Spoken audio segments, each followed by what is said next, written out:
What's going on? What's going on? What's going on, everyone? I hope everyone's having a wonderful day. Welcome to Coaches Talk, where we discuss all things OU related, college football related, all things in between. I'm your host, Coach Ricks. Before we get started, please hit that like button, hit that red subscribe button, like the videos, ring the bell so you won't miss any content that I got going forward. Today is a very special day. I got some family and some friends in the podcast that we've been trying to get on for a while. We got Anthony Eubanks and his brother Chris Eubanks, royalty, as we want to call it, in Sparrow, Oklahoma. Uh, all district, all conference, all Americans. Two gentlemen, man, that I had on my list as two of the greats that have come out of Sparrow, Oklahoma. Some would call them the best brother combo that Sparrow has put out on the football field. Mentors, fathers, husbands, men of faith. Please welcome in Chris and Anthony Eubanks. What's going on, Well, fellas? hey, Hey, not much. Thank you for that nice introduction. You know how we do it, man. You know what's yes, going on, We Kimberly respect all K. that. What's going Yes, on? sir. We got family in the house, man. These Kimberly K and everyone that's gonna be jumping in, Garrett Boulware, man. We have a nice selection, a nice family of listeners and subscribers, man, that come on here, man, and show love every so often, man, and show me great love. But today I want to give my flowers, man, to two guys, man, that I hold dear to my heart, man, that have come from the stomping grounds of Sparrow, Oklahoma. How's life treating you guys? Man, it's good. I was just sitting here thinking about grade school and boys clubs and how long we've been hanging out. I mean, it's been Man, many years. man. we used to kick it out, man. I mean, now Yeah. we all grown and old and Yeah. Parents Yeah, playing family and man. cards and we out in the yard and what was those two Dobermans you had? KP and Oh yeah, boy. KP. Man, we had a lot of them, man. Yeah, KP and people Zeus scared to walk by y'all Zeus. fence. and Yeah. and and Thor and all them So dogs, man. yeah. We had so many dogs, man. But I everybody was was scared like, of "Why all of them. KP?" I said, "They're like, why KP?" And Kids all it was, puppy. man, my kid's puppy, man. Nobody Boy, understood it. They was like, "What the hell is Kim's puppy? Kim's pal?" I mean, no, it was just kid's puppy and everything, man. Yeah. But man.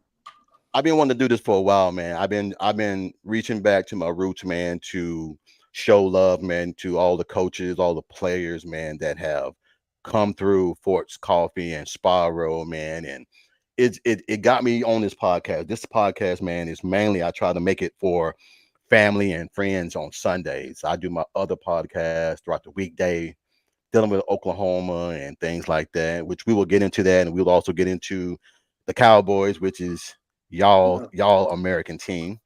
We'll get on that later, man. But I just wanted to come on here, man, give you guys y'all's flowers, man. Ask a few questions, man. See how life has transcribed, how it has transitioned from being a player, from being a husband to being a dad. Now, man, just enjoying life and everything, man. So I want to ask you guys a few questions, man. Y'all can answer it any kind of way y'all want to answer it, man, one at a time. But just to try to let everybody know, man, what you guys have been doing over the last few years and everything, man. We are streaming on Facebook, so family and friends are checking you guys out right now. We are on YouTube. We are on Twitter. We're also on X and everything, man. So we're just trying to show you guys some love, man, and let everybody know, man, what you guys are doing and everything. So my first question, man, y'all can answer it any kind of way y'all want to answer it. When you guys look back over your playing days, what tends to stand out? Wow. For me, first of all, Will, it's an honor and pleasure. Thank you for having me on the show, man. Uh, I All didn't right, get I to say appreciate much that, man. earlier, but yeah, man, I appreciate it. Um, Good seeing you. To me, what stand out most, man, is was probably it was family oriented, man. It was like we played together, not just football, but we played other sports together, and we played out on the patio, man. On the backyard. So that kind of stood out, man. It just brings you home every time I sit down and reminisce about my career playing football and playing sports at Spiral. That's what kind of everything goes back just us playing out in the yard, playing, going to the gym. So that what kind of stands out the most for me, man, just from my experience. Just the love and the family, man, that we all had, man. I mean, people don't realize, man. And like I said, we'll get to that list because Yeah. that Yeah. damn thing, woo, it Yeah. had me on the hot seat.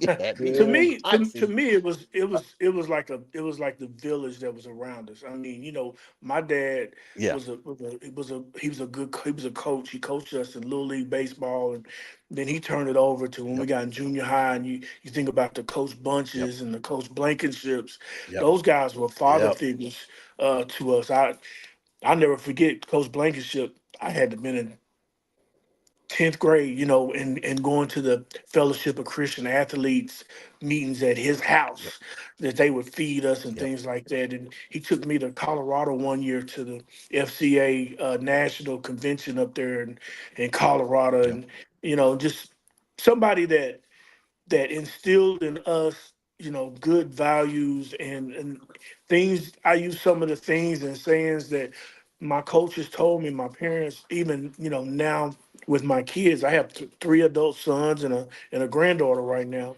And some of those yep, values, I go all the way back to my childhood. And so once again, it was a village, our teachers and our coaches, and then just that small community like that. My grandmother was really my first teacher because she was my Sunday school teacher, and I was just thinking about that got just you. yesterday, and and then everybody that we grew up with, that we've known since we were little kids, so it was a community that we still stay in contact to this day. Some of the kids that we played ball with, so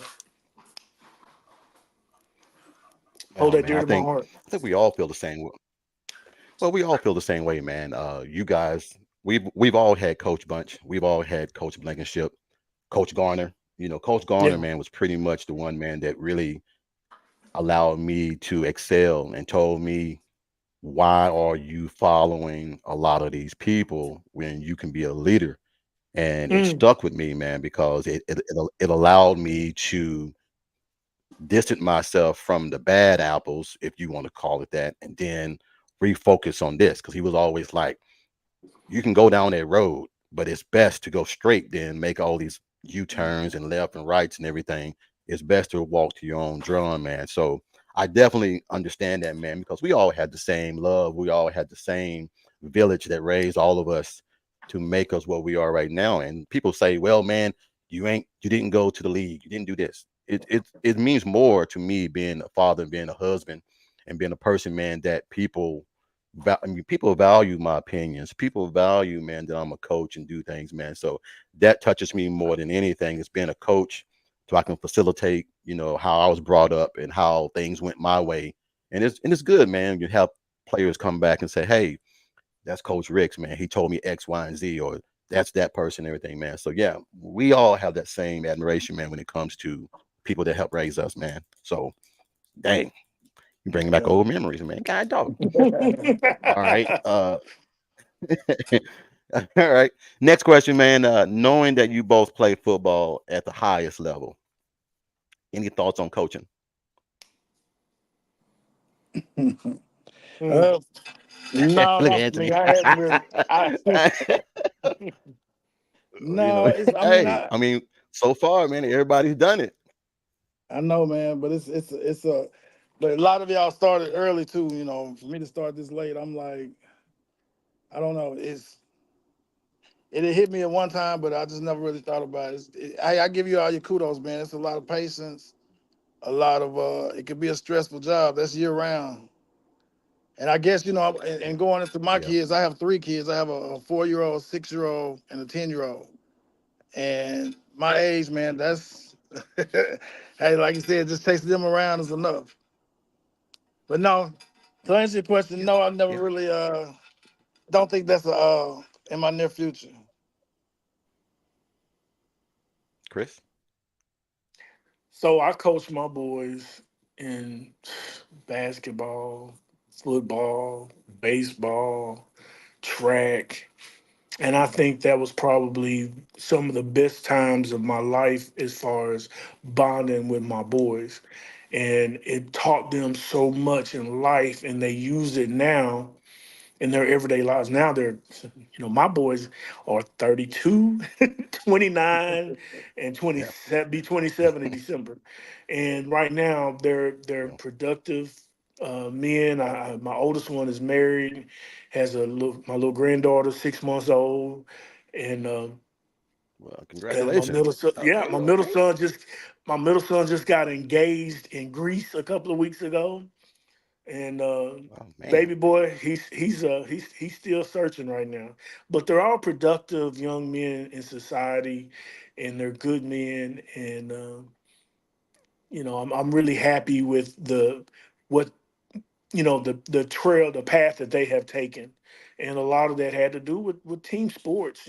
Because of being there and being able to bond with them that much more. During those times. So uh, now I guess I'll be helping my brother coach his kids because he's got some little athletes coming up, and Okay. but life is good. I can't complain. I really can't. Hey man, that's what's up, man. That's what's up. I think All about right. the coaching styles. Coaching styles are a little different nowadays though, because I remember when we played ball. I remember Coach Blankenship asking me one time, how was my faith? How was my relationship with God? You coaches can't hardly do that anymore, No, So no. it's a little different. So, I officially last week retired from Mm. coaching. I no, hung it really. up after 27 years and everything. Yeah, Mm. you were right, man. It's health reasons, man, because uh, when you go from traveling softball, traveling baseball, traveling basketball, AAU, refereeing, coaching high school basketball, boys and girls, coaching football, high school and middle school, then trying to do your own private clinics, it's consuming, man. So I did that, man, for like 20 years, and then Wow. coaching my girls, and then through college, watching them, and then it was just too much for me to do, and then still have my daily life of being dad, being a husband, being a grandpa. So it was too much, man. So I just said, I got to hang it up because it's like a job because I only know one speed, full speed, 100%. I don't half ass that. I try to keep it open and honest as I can be, but I had to hang it up last week, man. I tried and tried, but it was just too much on me to where now I'm just relaxing, doing the podcast, showing love, and this is very therapeutic to me now. So I'm gonna start doing this from now on, man, because I like the way I can affect people on the podcast, have guests on, let them show their love for whoever or do whatever, man, and then give flowers to where they need to be given out. So this is where I'm at right now on this podcast. So I'm done with coaching. Mm. So Well, all right, congratulations to let's move on. you. Oh man, thanks, man. Hey man, look, Anthony was right. It's time consuming, man, because you talk about over 27 years, Mm. 8,000 kids. I've had 8,000 kids over 20 something years and everything. And Wow. That's a to lot. have them That's come up to good. me, hey, coach, you remember me? Nope. Nope. I don't remember you. But Yeah. Right. if you They remember walk around with me, gray hair now. I They did remember something you, right. so right. Establish the legacy. I Hey, remember That's that. hey, good. man. Look, I lost all my hair. My hair gone. So I'm just trying to keep my hat on, man, so I won't scare nobody, man. So all right, let's keep it going. Were there ever, well, you probably might have already answered this question. Were there ever anyone that pushed you guys to be great, or was it Anthony, you, Chris, or Chris, you, Anthony? Uh, question I guess I want to ask and everything. Was there anyone that pushed you guys to be great? Nobody pushed me better or harder than my father. Nobody. My dad has always been my hero when it comes to pushing us and being there. When I was in the stands, when I was on the field, I could look up and I could always see him, and I could always tell what he was thinking. When he coached us in baseball, I can't think of anybody. Mm. Okay, I don't know about my Anthony. brother. No, yeah, he's right, man, because he's always he's always his thing about he always had that look, man. It's like if we go do something, we go do it. We're not gonna halfway do it. So either we Nothing. are, we ain't. So it's like Yep. that. And then when I did it, it's the competitive. I got a lot of that from Chris because I wanted to do what he did growing up. So I always wanted to beat him. So trying to Yep. beat somebody older, made me be able to play, do things with the guys my age. So that's kind of where I got my stride from. Because our dad didn't play, man. It's like you go do it. If you ain't gonna do it, just you stay here at home. But then it was just always his tone, Yeah. though. He never raised his voice. He never got excited. He was Oh always yeah. he said what he had to say, Man, and then he look, I moved on. remember your dad. Yep. I remember I used to come stay with Anthony, man. Yeah, And your dad scared the hell out of me one time, man, because he had those glasses on, man, and he would have like at the edge of his glass, he'll look yeah, down oh at you. yeah, and he didn't even say anything. He was like, "What you doing, yeah. boy?" And That I'm like, look. Yeah, I already know. Woo. Rumor "Yeah." did something. But your dad, man, look, your dad was smooth because he had that little miniature afro, and he Yeah, was just smooth, man. I never seen him get upset hardly ever, man. But you're right, Mm-mm. he did have that look like I ain't gonna tell you again. I'm just gonna that's your one. I'm like, okay, no Yeah. problem, no problem. But I think every dad Yeah. has that, man. The dads that we had back in the day, man, yeah. they don't make them no more. The real, you know, dads that they teach you life lessons, man, and it's more of I'm gonna tell you one time and that's it. I'm not gonna keep begging you. I'm not gonna, we're not gonna have this 4 or 5 times. I'm gonna tell you one time. And if you don't do it, there's consequences. And trust me, I didn't like that dude, man, when he got mad, man. Did not like that dude when he Yeah. got mad. He would say, Man. So uh, "You don't believe fat meat is greasy, do you?" hey, Uh-huh. my dad was always saying, what did he say and everything? A hard head make a soft ass. Yo, yeah, that too. That was another I'm one. like, what? Like, what? Huh? The hard Yo, head I'm make a about to soft find ass. out. Right. You Hey about to man, find out. hey man, Mhm. uh, Those are good what times, has though, been the man. most significant? Oh yeah, man. Look, we we can always think back and just laugh, man, at all the things that we've done over our lives, man. And that's why what I'm gonna get to it in a minute, man. When I put that list out, I had to think back over all the years, man, of just playing with guys and sleepovers and doing this and doing that and going up to the gym and then going to the football, going to track, going to Upper Bound when Henry was taking the Upper Bound to Langston, Yeah. all the Yeah. things that we Man, did to a make lot of stuff. all of us. And there's a lot of great talent that came out of Spiral, man, that some people don't even know about. And that's why, man, when I called you, Chris, a few months ago, man, it really bothered me, man, to know that people were like questioning, well, who is he to have this list out? He ain't done this and ain't done that. And I'm like, what? I mean, it ain't got nothing to do with what I did. It was just who I thought I need to give flowers to because I wanted everyone to know these people are the ones that I looked up to, pretty But you much. also said, So if you guys think we'll of get to that. anybody else, speak up. Just what you said. So I didn't see anything wrong with that. That And was I left your it blank view. for like a month. I left it You blank sure did. for a month. You sure did. But You man, said, And I that's was gonna like, be that's damn. it's a lot, like you said, man. There's so much talent that came through.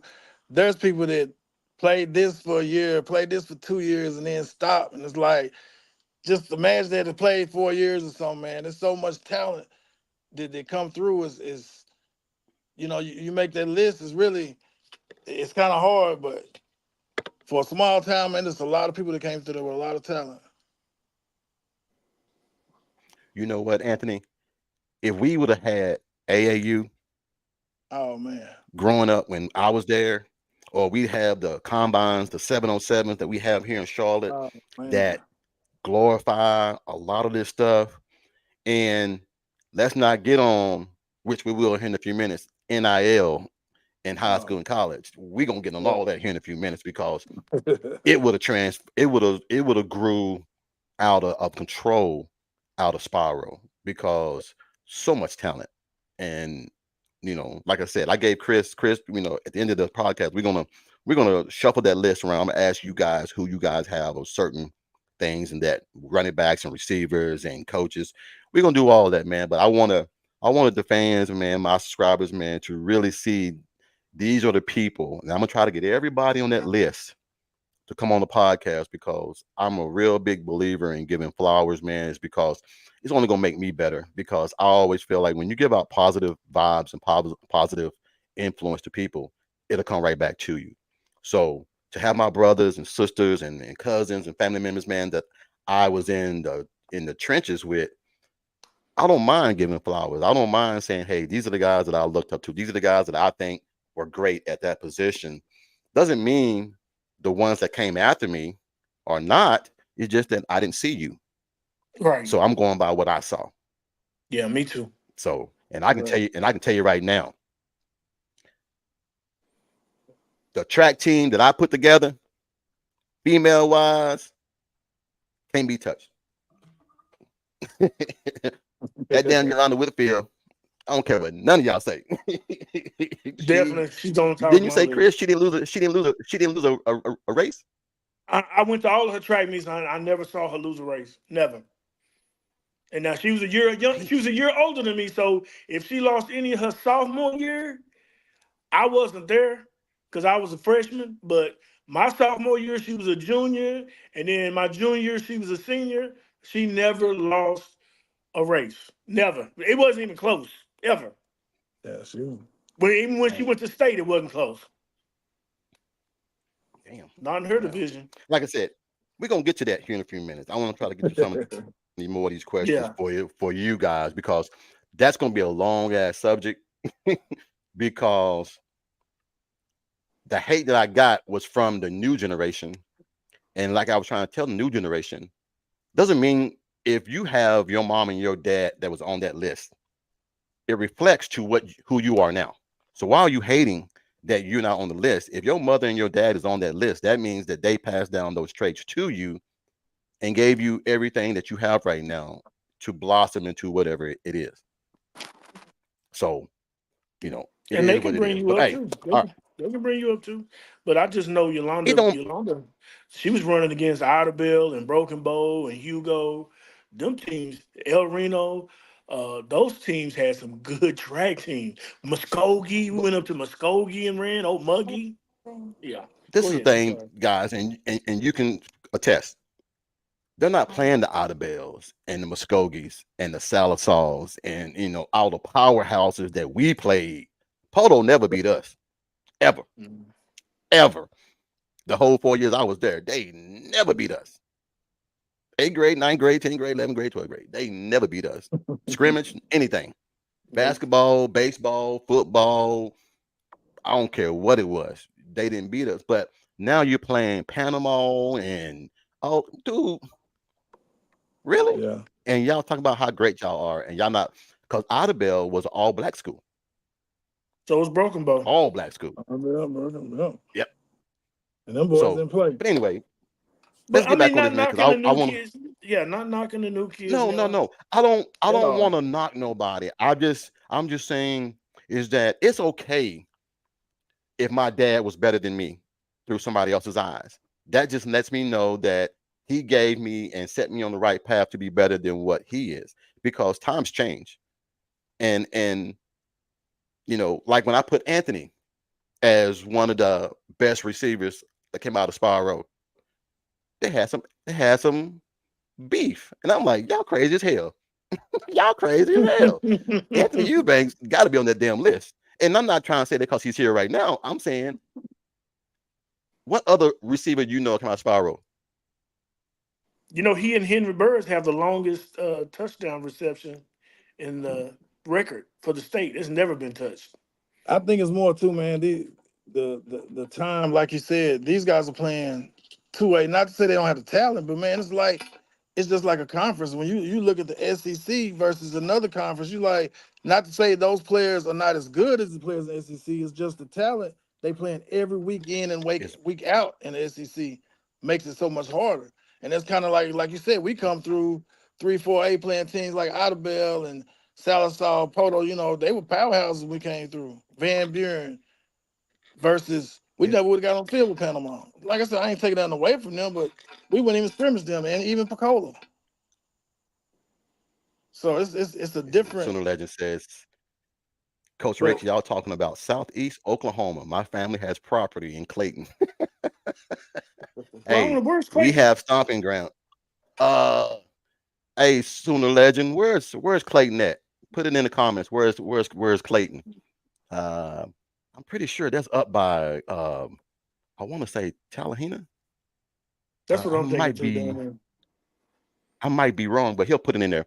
But no, you guys are right. And like I said, when they came on and said throw shots at me, well, who's he? And I'm like, guys, when I left my ninth grade year to go to Little Rock, I went from 3A, went to 7A. That's a Mm, big ass gap. Yeah. And to go there and still shine and still get a scholarship and still play football and basketball and baseball. And I'm not trying to blow my own horn, but I'm saying it's different levels to this thing. And like you said, 2A and 7A, that means you're going from a school, man, that's a 2A, that's probably 1,000 kids in that school to a school. Yep. Sooner Legend said it is, yes, not too far from Tallahena and Antlers. mm. Gotcha. You're going from a school that's 1,000 kids to my graduation class, man, was 2,000 Wow. All right. A lot of graduation, good. 2,000. So he said south of McAllister. Okay, bet, Yeah, I bet. know where that Good. is. Thank you, Garrett. Appreciate it. Like I said, man, we going live, man. Like I said, these are all my fans, man, all my subscribers, man. They showing love because they know how I am, man. I give real life lessons. I bring guests on, man, and give them their flowers. And it's always a conversation, man, that's out of love and out of respect. Is there is no hostility, there is no nothing. It's just that No, paying homage to people that I look up to, man, that I hold dear to my heart. That's all this podcast is, man. Whenever I have it on weekends, it's just to show love and give flowers. So, um, um, what has been the most significant accomplishment as a player to you guys? Mm. I take pride in knowing that I was on the first team that ever made it to the state championship football game. It was my sophomore year in 1987, and being able to play at the OSU Cowboy Stadium. It was so much fun. So much fun. I Mm, mean, it was heartbreaking because we lost by 3 points, and we had a chance on the 3 yard line to get in, and they stopped us. But that was one of the greatest accomplishments I think I've ever had as far as in football. That was so much fun. And we were so determined the next yes, year, and then we lost in the state semifinals by 1 point. But that was so much fun, and I'll never forget. There was only 38 kids on that football team by the time, because Coach Blankenship came through and he said, "I'm changing this. This was his second year coaching at Spyro, and he changed so much and just ran our tongues off. And I mean, the blood, sweat, and tears out there on that field. Uh, Joined us all at the hip.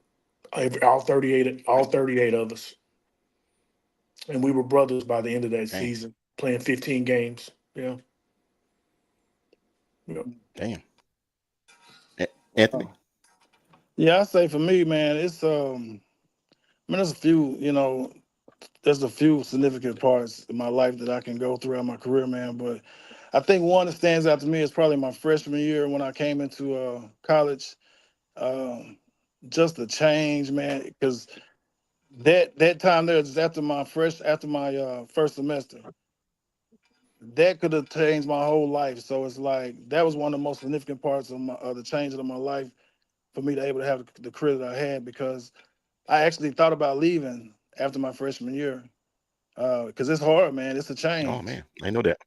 You go through them tour days, man. It's hard, and but My mom taught me in the stand. She said, just give it another semester. So as, And I as almost I jumped went, on him. yeah, she made me stay because I really thought about it. But man, but as I progressed, man, the game starts slowing down to me. Everything starts slowing down because you're coming in as everything's fast, is new. And after that freshman, after that last year, that second semester, it was like, okay, I can do this.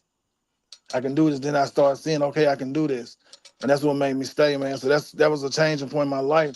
Because if I'd have left, no telling what I would have done. I mean, I probably would still play football, but you know, that was a changing point for me. When I left Sparrow and went to Little Rock, and then left Little Rock, we used to play every summer. There's a thing called a Dunbar tournament. You can look it up. Keith Jackson has uh, a boys club, or him and Sidney Moncrief. They have a boys club, and every summer they hold this big old tournament of all the talent from Memphis, Little Rock, North Little Rock, Jacksonville, Cabot, uh, some other places, all over the state, come and play. And I was playing with guys like Derek Fisher, Lee Mayberry, Todd Day, Oliver Miller, Corliss Williamson, you know, and these guys were who I was playing with on a daily basis Yeah. and hanging with these guys and playing with these guys. And it just let me know, oh, Sooner Legend said he worked for Sebo Landscaping from Spiral. We won. We all know the Sebos. We We all know know the Steve-O. Sebos. Hey man, I guarantee you, every year somebody had a Sebo in their Yeah, see in their in that class. class. Sure did. Because Hey Willie, I had just Philip. just hey, to add to your story, man, it's funny because when I lived in Little Rock for a little while, and this is when Joe Johnson came in Arkansas. We had went to the rec, Yep. to the building where they Yeah. had that they own. And Yeah. so Yeah. I was guarding this guy. This is right before he came. I didn't know who he was. And I'm standing up on him. I'm like, yeah, you kind of tall, ain't you? Know I'm talking trash. And he was like, Mm. so I said, I'm thinking to myself, I'm gonna let him sit out here by this line and just let him shoot. He a big dude. He need to be under the goal. Young. Man, he started wearing me Yeah. out. Wooka, wooka. Yeah. I was like, who is this dude? But yeah, man, Man. it used to be Yep. some things going on up in there. Some nice games. Oh yeah. Yeah, dude, it's called Dunbar, and they still Yeah. have it. And Mhm. it means a lot, man, when I can go back to Little Rock and go to the rec, and it's like, hey, as Will, or we know who you is, or so and so, and that's all the old cats. And like I try to tell them, man, the knees might be gone, that jumper's still wet. So as long as as long as you don't bother me and leave me out there, I'm good. So yeah, see, there it is. Philip Sebo. It was brother Philip, and yeah, I went to school with Philip. Me and Philip, man, we still tight. So that's good, Sooner Legend, man. Appreciate that, man. Yeah, man. Me and Philip go way back, man. Yeah. We, had some stories that we can't get into on here on the podcast, but we'll get on it here later. Yeah, All I right. remember Philip because This one might, he quit to start roping. He got all off into the cowboy yeah, stuff. I tried to beg him to stay cowboy playing stuff. Yep, football. he got it. Yeah, I tried to keep him Yeah. playing. He, Yeah, he can Man, he play. was a beast. he He wanted to was a make that beast, money. man. That's what I'm saying. And when we talk about the list, man, it ain't just people got upset when I put Ryan Franklin on my list. And I'm like, guys, and I want to make sure I say it right, because I don't want nobody thinking that it's a bad thing for me to say this. But where we're from, there aren't that many white boys that can hang with us and ain't no drop off. Ain't no drop off. So I always told people, Ryan one of us. Yeah, he was And when I definitely say one of that, them. he just family. He And just family, His because brother Jay. that hey, J Jack, man, look, Yeah. don't two right there, man. They family. And like I said, so you gotta give him his flowers, man, for what he did to go play professional baseball, man, for the Right. Cardinals, and now, I mean, it's just so much stuff, man, that we've got out there in Fort Coffee, man. That why y'all hating on it? Embrace it Yeah. and show the love, man. Like, oh damn, I didn't think about him, but everybody want to, Mm-hmm. yeah. Sooner Legend said Philip is a hell of a roper. Philip, man, like I said, Philip Yeah, he was a was. beast on that Yeah. damn horse, man. He did leave football to go rope. Yes, he did do that. So, coach, we sure as hell. Hold on. What do you say, Choose coach? We some of the sure as dirt. hell choose some of that. Mhm. Man, y'all crazy. All right, this No, is I gonna wouldn't be walk y'all Philip favorite Road question. because I had never seen any rodeos until Philip invited I me, did. and so that's when I Yeah. went out there and I saw He him in rope and he his nice invited truck. me and Yeah, he invited me too. Landon Gray invited me. Landon, Landon Gray where invited me is because Landon? Landon started doing it for a while. I But I haven't don't know heard if he's Landon's name in a long time. I man, don't know Bradley where he Dedman, is. man. Them are all my boys, man. Right. All those guys, man. Like I said, Anthony was under us, and then Chris, I was in the middle because Chris, you was 1 year Right. over me, Right. and then it was me, and I think And you and I remember think Anthony, Todd? you was a year. Yeah, Todd Todd Blinds. Blinds? Time. Yeah. Oh, he is a master surgeon at he was at Hopkins, John Hopkins up in Baltimore, Maryland. He's up there now. I talk to him every once in a Oh, while on for LinkedIn. real? Yeah. Oh, he's a Yeah, like a Ty went to West an Point. He came out. established Came out. surgeon, heart surgeon, cardiologist. Yes. Holy Yeah. shit! He Todd runs the Blinds. department. Yeah, he's big time. Big Man, time. look, I'm gonna say this, and it's a good thing now that he's a nerd. From Todd Spiro. was a Oh, nerd. yeah. Mm. He went to West Todd Point. was a nerd. Todd went to West Point. You know that, right? That's where he went to Yeah, college. I knew he went. I knew he went somewhere because We were working man, at John's when I went to the IGA at military, the grocery store. uh-huh. Right. So We they was came. working at the grocery store and he got accepted. They came to the school. They came through walking to the school with their military suits on one Yeah. day. I think y'all were 2 years Dang. ahead of us. Yeah. Yeah. Todd was just a year behind Yeah. me. Him and Landon both were a year behind me. Yeah, Yeah. When he y'all. worked at John's Ty was out of my IGA. year. Ty was out of 90. He was out 91. 91. He came Yeah, No, out at we was 91. 91. we was 93. Yep. Yep. Landon was 91 too, wasn't he? Yep. Landon Gray? Yeah, Yeah. Landon was with. Yeah. Yeah. Landon was in my grade. Yeah. Me, Mac, Ryan, Bradley Demon, uh, uh, Philip. Pooh, remember Pooh Garrett? Who When was Pooh, in? Yep. Oh, yeah. Yeah. Garland No, Butler, who yeah, you Fred talking about? Black, Pooh uh, Garrett was in my grade. You my talking about class. Pooh Yeah. Chapel. Yeah. He was in Pooh yours. Chapel. Pooh Chapel. Yeah, yeah, yeah, Pooh yeah. Chapel was Yeah. in yours. Yeah. Yeah. Yeah. All right. This is gonna Mhm. be y'all question that I know you're gonna Okay, love. go ahead. Y'all gonna love this question. And I did it just for you guys because y'all Cowboy fans. Being real big Cowboy fans. If you were the GM, what changes would you make? Right now, Yep. Ooh. first of all, Yep. I would have brought Derrick Yeah. Henry in because I would have already had those contracts done with Dak Prescott and CeeDee Lamb.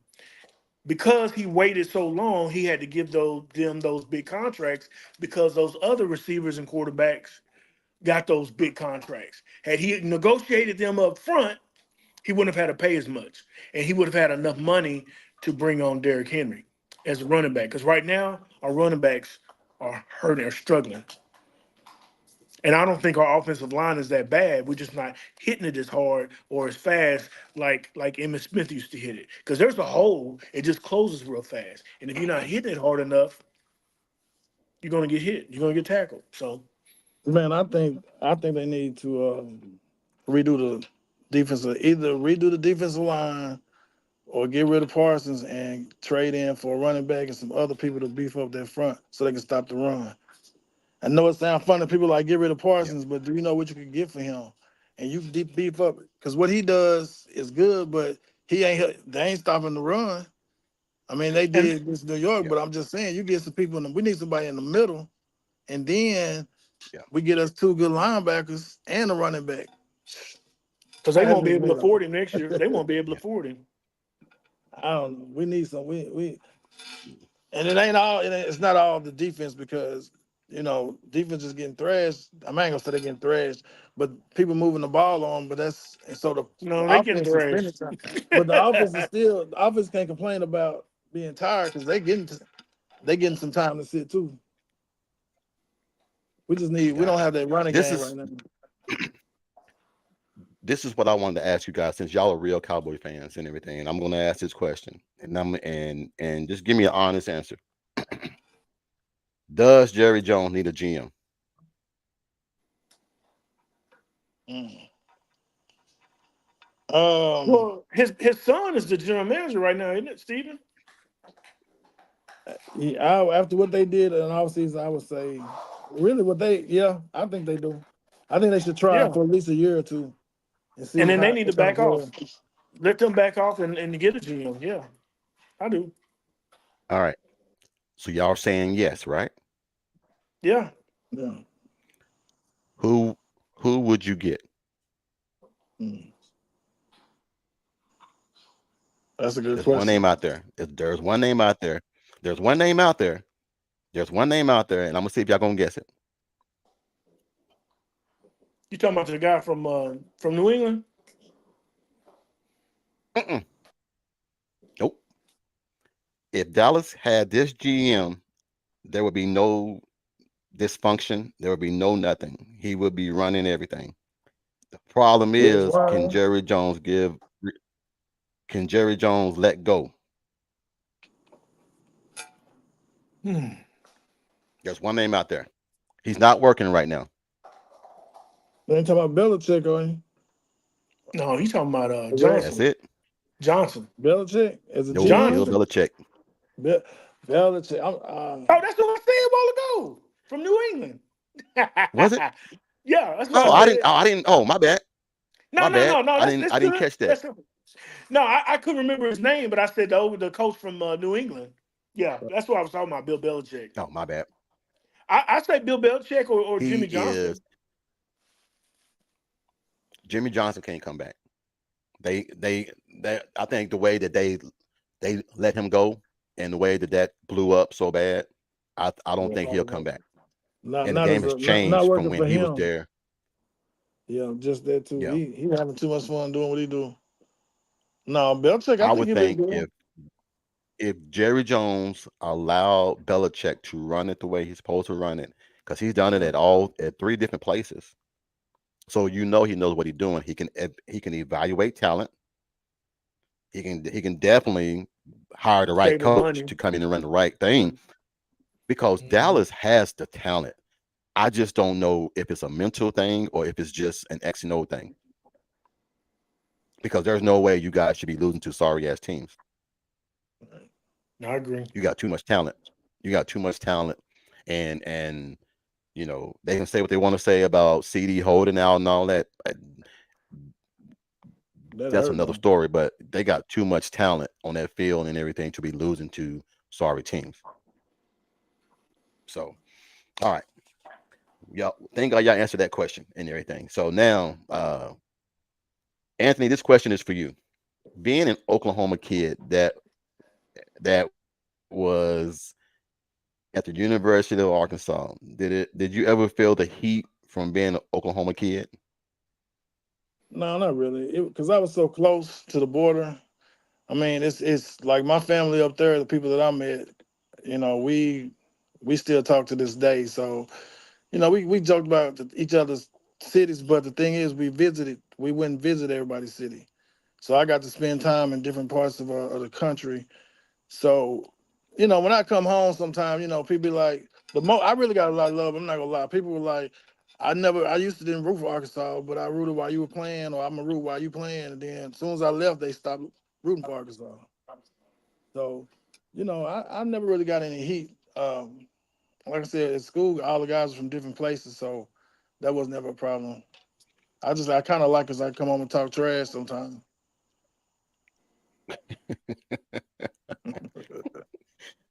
Now, this Yeah, question is it for was both of you love. guys.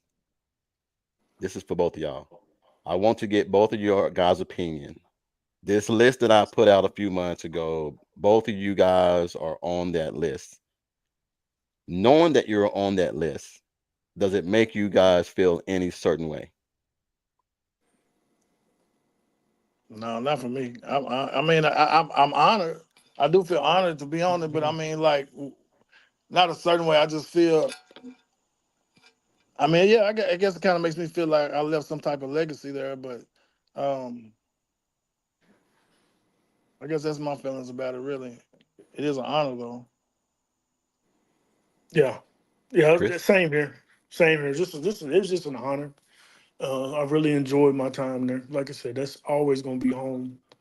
Um, but it's humbling for me because I never would have put myself on that list. Shit. Why not?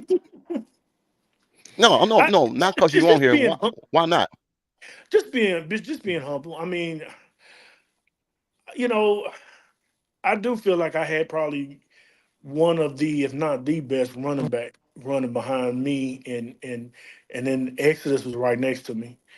Exodus and I don't ever remember anybody tackling Mark on the line running behind us ever. I do not ever remember that. That I can truly say. Yeah. I can truly say that. And Yeah, Well, that was a to lot make of you fun. both feel better, to make you both feel better, there were some people that emailed in. And like I said, there was about 300 people that mm, emailed in. And there was still a few. But out of those 300, 80, 80 or a little bit more had your name down. Mm. 90 had Anthony's name down.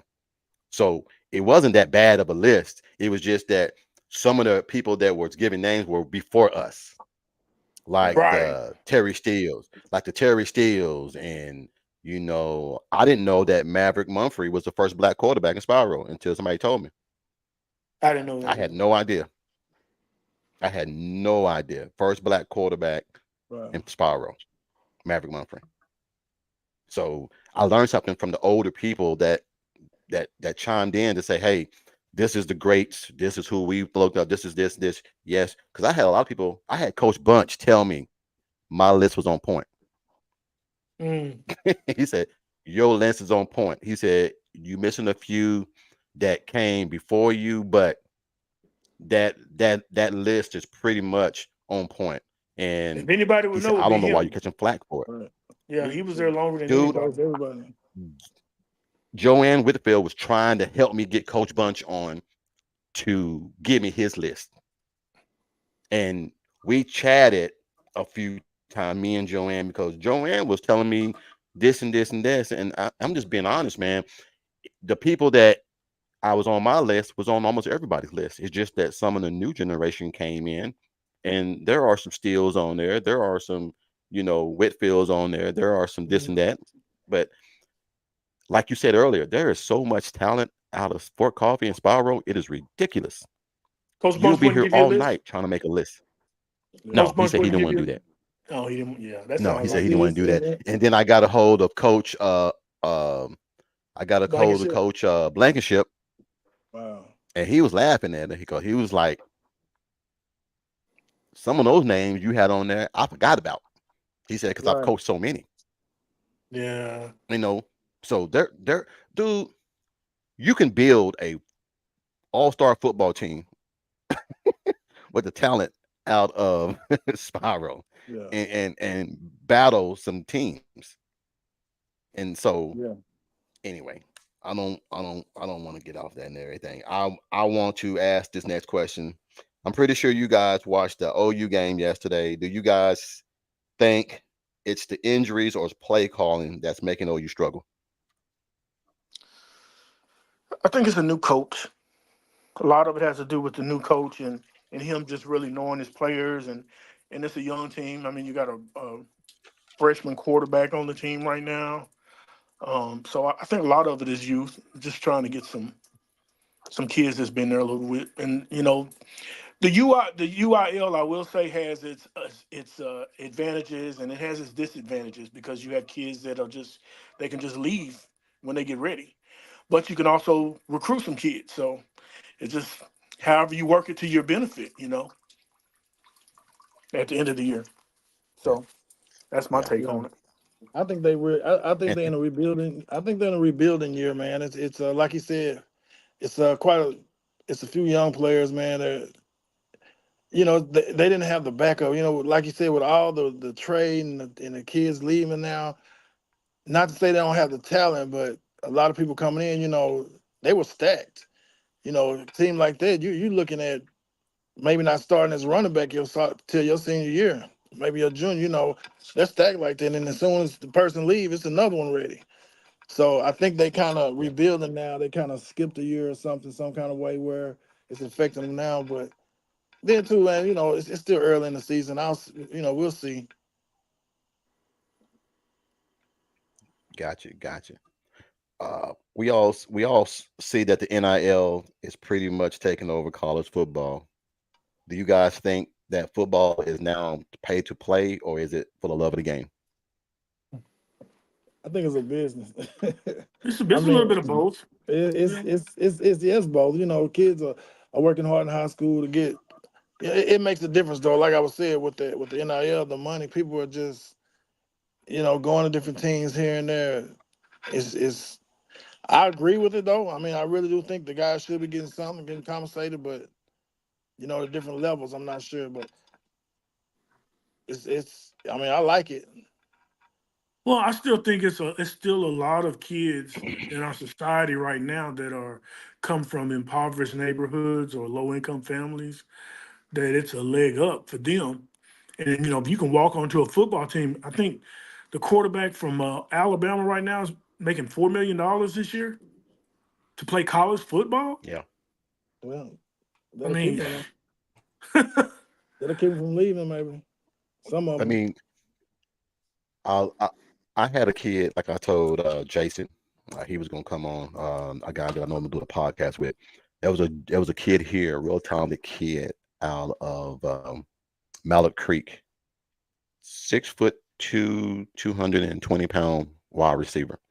Mm, Nice. mm, He decided that he wanted to skip his senior year because he had got some NIL from a college when he committed to them as a junior. mm, So something happened to where he decided to decommit and go somewhere else. mm. Okay. He got there middle of the school season, everything's going fine. But something went wrong with the money that he did not get. He decommitted again to go to somewhere else. Now, no one wants him. He's blackballed. Nobody wants him.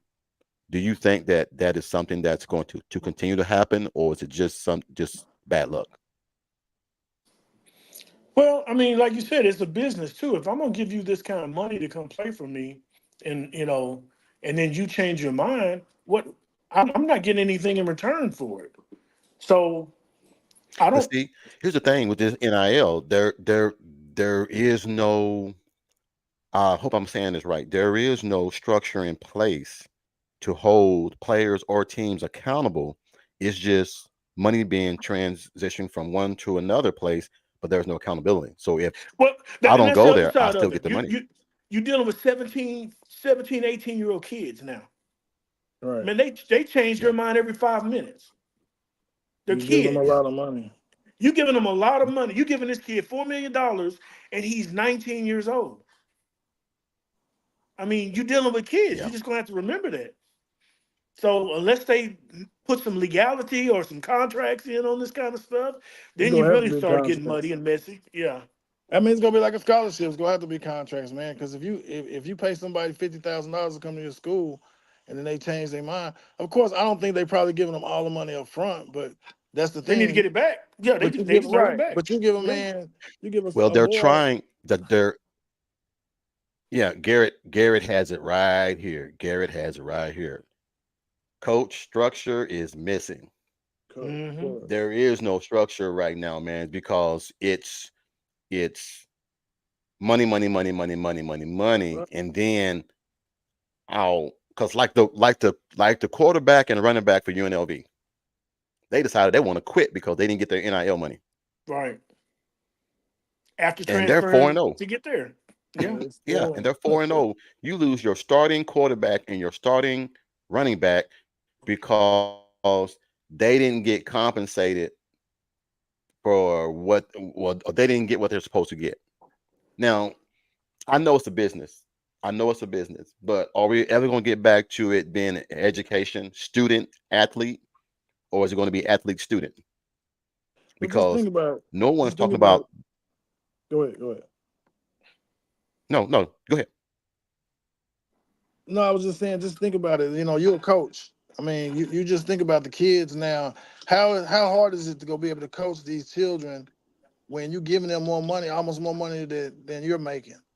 You expect them to come Bingo. and then they're spoiled. They get mad and now they want to leave. They don't want to practice.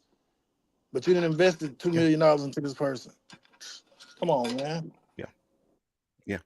Well, that's why I like Oklahoma's when they have, the mentorship that they have right now and everything, and the way BV is doing it. It has to be base related, and it has to be relationship related, to where it has to be more than just the money. Right. It has to be more than just the money and everything, because there are guys that's coming to Oklahoma. I know Oklahoma is not outbidding, Missouri and Alabama and Georgia and all these, but they're getting players that want to come there, and it's not about the money. So It's about the soul mission. So that's the other part Go of ahead. that's on the flip side of it. You used to have a lot of kids that would leave after their junior year and go into the NFL for that money. Now these kids are staying. I watched Yeah. Alabama play last night, and they had a couple of kids on their team that have already graduated with their bachelors and still playing And football. still coming back. And they Yep. came back because they probably are getting a Yep. little UIL money so they can stay. But Right. Yeah. it drives up their stock and makes them even better to go into the next level. Look And at then, look at Daniels Yeah. right now that's playing for Washington Commanders. He played like 6 years in college. but Yep. think of the Yep. reality of it. Everybody's not going to make it though. I mean, even though you're That good and you're it, getting Exactly. millions of dollars, but that don't mean Exactly. you're going to get drafted. That don't mean you're going to get on a team. Now, what you going to do? You can't go back to school and play. You might as well wait one more year and make that money because once you get here Yeah. and don't make it, then now what you going to do? yeah, Can't go back, 'cause once you commit and get an agent, you're It's done. over. you're It's done. over. You can't. And I think, like everybody's talking about Dylan Gabriel. Why did he go to Oregon? Dude, Oregon gave him $4 million to come there for 1 year. Wow. 4 million to come And there he for went one back year. home. He was from up there And anyway. yeah, yeah, yeah. Oh, But I think Garrett has it right. Another issue is unqualified agents misleading young men, because Oh we all yeah. know when the young men get made, when the young men get paid, so do the agents. yeah, And the agents are all about making their 20% or 10% or whatever it is from all these millions. And if they have multiple clients, they are making a killing. yeah. Thanks. Kimberly Kay says exploitation is bound to happen and continue where money is used as the object of affection. Yep. Like, hey, you guys are hitting on the point. If there's no relationship with the school that you're going to, if you're just going there just for the money, you're going for the wrong reason. That's Right. right. You're really going for the wrong reason. I remember just to go to college back in the day meant everything. Now it's, oh, you ain't got to go to Alabama now to get paid. You ain't got to go to Georgia to get paid. You can go right there to Tulsa. You can go to UAFS. You can go to Carl Albert. You can go anywhere and get money now. You ain't got to go to a major school. So my next question is, do you think NIL will destroy college football? Yeah, I think so. For what it's meant to be, I mean, that was the argument is that, well, we're paying for their education, we're paying their tuition. That's 50 some thousand, this amount. But they making millions off of these guys. So it's gonna be a business now. I mean, that's what's you just think of a lot of family stores that once they incorporate with someone, become bigger, then it kind of ruins things because it's a business now. And I think that's So what's gonna happen with football. until they put some structure around this, I Yeah. would have been fine. I would have been fine if they had to gave them like a per diem once a month. From back in the day, it wouldn't have gotten to this point because Yeah. there's a lot of kids that came, like I said, come from homes that didn't have money to send their kids to buy clothes and things like that. Um, that put us in this situation right now. But that's the thing And too. Nobody's gonna want to go to school. I mean, you got yeah, guys that getting this NIL money. They're doing commercials and all of this. A lot of guys are trying to be Hollywood. They're not even school's probably not even on a lot of them's mind. I'm not saying some of them because there is opportunities on the flip side that they go to school and study something they want to be like broadcasting or something or being a coach. But Yeah. a lot of guys are just about the money. mm, Yeah. Yeah. Well, I mean, we all know that. We all know that it is what Chris said. It is now considered a business. It's not education based now. It's who's going to give me the so far I've seen who's going to give me the most money. And it used to be who's going to give me the best opportunity to get to the NFL. Now is who's going to give me the best opportunity to make money. And I think that is why Nick Saban retired, because I felt like he is not going to sit here and try to fight players that just want to play for money only. Mhm. So two more agreed. questions, man, and then we're gonna get on to this list. To this list. What was the best piece of advice someone gave you about football or life? That's a hard question right there. Yeah, I think for me it was more of with football. My coach had told me to just he took me out on the field and he took me out in the middle of the field and we looked around. He told me to look around. He was just like, "You see all of this?" And he was like, "All this is here now. All this gonna be here when you leave." So he was like, "Take advantage of the opportunities they give you while Yeah. you're here." So I was like, "That was real." Damn. That's deep right there, bro. Yeah, I had a real coach. He Yeah. was he was Yeah. he treated us like real man. Who'd you have, Anthony? My position coach was Fitzgerald At Hill, and Coach Ford, Danny okay. Ford was our head coach. Yeah, that was we Got you, came in got and you. I out remember together. that now. You know, you know who I saw a few weeks ago when I went back home to to Jacksonville or Little Rock, Darren Mm, McFadden. really? Yeah, Wow, Darren McFadden, the that was a best to me, to me, the best running back out of Arkansas, yeah. He was the best running back for Arkansas University to me is Darren McFadden. That's just my opinion, because what he did in the SEC was crazy. yeah, yeah, Kimberly K said NIL is already destroying the players' commitment and loyalty to football programs. However, parents can help control that, but they are exploiting the kids just as much as the agents. Exactly. No, yeah, most definitely. Oh, yeah. Kimberly K, I'm gonna give you a star on that one. That's that's a good one right there. Because there are some parents that are living their dreams through their kids right now Their with this kids. damn Oh, NIL. Yep. yeah, they do. And it's starting And early, this, like you said, high school early. They that it used to be we want you to get pro. We want you to go, get pro. Yeah. It's not to go get that scholarship anymore. We want you to go to college. Now it's like we yeah, we want you to go get that money. The parents are just as yeah. bad. Yep. Kimberly K, that was a damn good question. That was a damn good question right there. No. That was on point right there, because that is honestly the truth. A lot of these parents are having these kids make decisions so the parents can retire Yep. and hang it up. And that's very unfortunate, because I always tell people and my players, go all, go hard, do everything you can.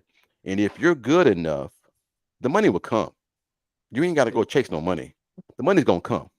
But a lot of kids right now are just chasing the bag right now. That's all they're doing right now, and the parents are right along with them. Well, Yep. I will say I don't know about everywhere else, but I do know here in Texas, these kids are they're ready for college. I mean, the high schools really beat it into them to have that education, have a good quality education, and the schools they come and they recruit. That's why they recruit so heavy down here in Dallas, in Texas, and Dallas especially because these kids are ready. When they come out of high school, they have the education. They're ready. So I will say that. Um, They have counselors, they have mentors, they have if they will not let you fail. But They just won't. it's a So program too, like you said. Here, yeah, the football is a little different. Like they start so early, it is. and they start. They do. Yeah, it's like they breed them, you know. So they're telling them what it takes, what they're going to do early in football.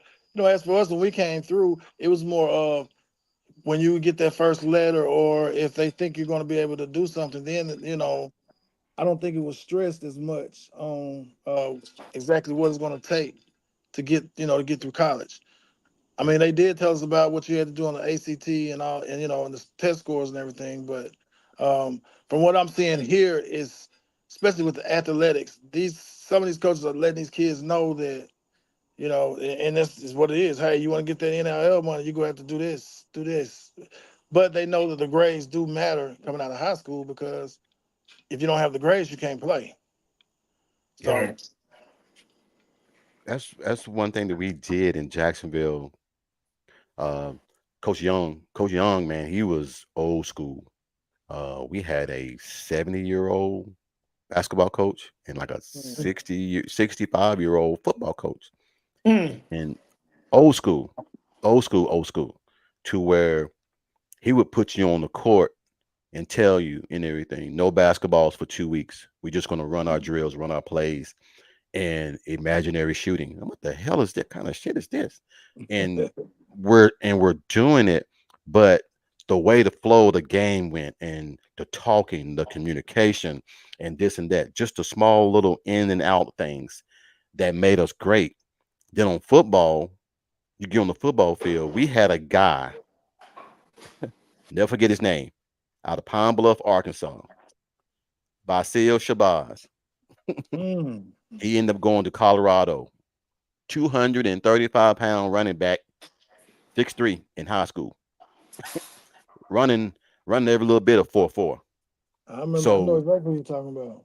that dude played, but he ended up getting a baseball scholarship. I mean, a baseball. He got a professional baseball contract his senior year. So this guy, I never forget it, man. We made it to the semifinals and we blew through a lot of teams, and then we got there, man. And this dude had 300 yards rushing at halftime. Yeah. And it was, but it was only 14, it was only like 14-12 at halftime, but this dude was just crazy talented. And when I say this to say this is that if they would have had NIL back in our era, Oh yeah. I think a lot of people, a lot of kids in the inner city would have taken education a little bit more serious, because You would have like you made just it. said, if you can't Hmm. make the grade, you don't get the money. Right. And I think that's why everyone is so here in Charlotte, they have tutors. They're hiring tutors for all these kids, private tutors. Parents are hiring private tutors Yeah, they for do it their in high school kids here. to Hmm. make sure their kids get the grades, to make sure, because when that money comes, man, it comes and it comes. And Right. who would have thought an 18-year-old kid would make $3 million? Yeah. Exactly. You Off of you athletics. you're making more than what your parents did, who've been in the Hmm. job 20 and 30 years, and you're making more than. So what is that showing you and teaching you is that it's easy to step the process and just get the bag, but there is no structure in place for mom and dad. Because there's one parent down here, Mr. George, I never get his name. He told his son, you won't take no money from no school until I get a degree. Whatever money Mhm. they give you is going into your account and you can't touch it. But see, Wow. that's the thing right there, Willie. You just hit on. It's it's it's not the money. It is the money, but it's the structure. It's the household. Like I definitely agree with paying these players, but you have to. The parents have to teach these kids that this is not something that you take and just be out flashy with. It's something that you put up because you're 17, 18, 19 years old. You have the rest of your life ahead of you. I don't care if they give you $10 million. If you're not working and making uh uh deposits instead of withdrawals, that money's not gonna last long. Taxes gonna So eat your ass up. exactly. We ain't even talking about Texas, boy. Uncle Sam So want I'm his just cut saying, first. it's not hey, boy, they'd be surprised when they get that check. Nah. Hey, uh, one of my players, man, he just signed. Oh my God, you got me dying laughing.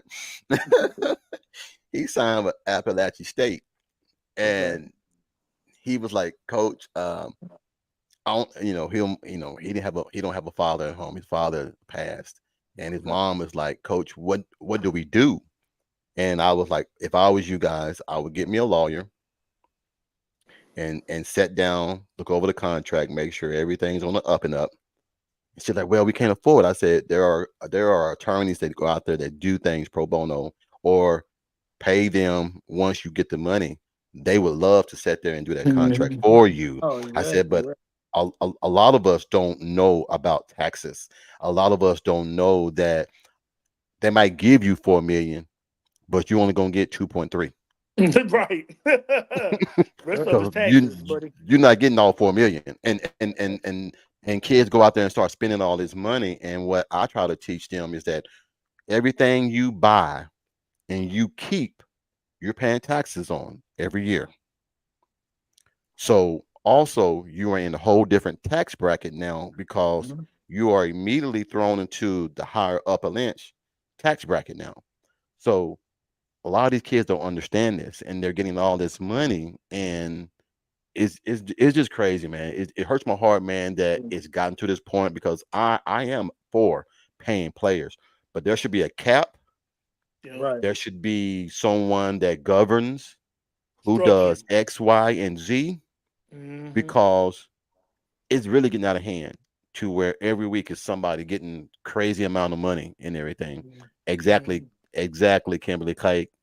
Hire a CPA. You're not that good. Hey, I majored in math, but I still have me a lawyer in my back pocket to make sure that my X's and O's add up. Because one thing I do not want to do is have Uncle Sam or the IRS come looking for me. I'm telling you.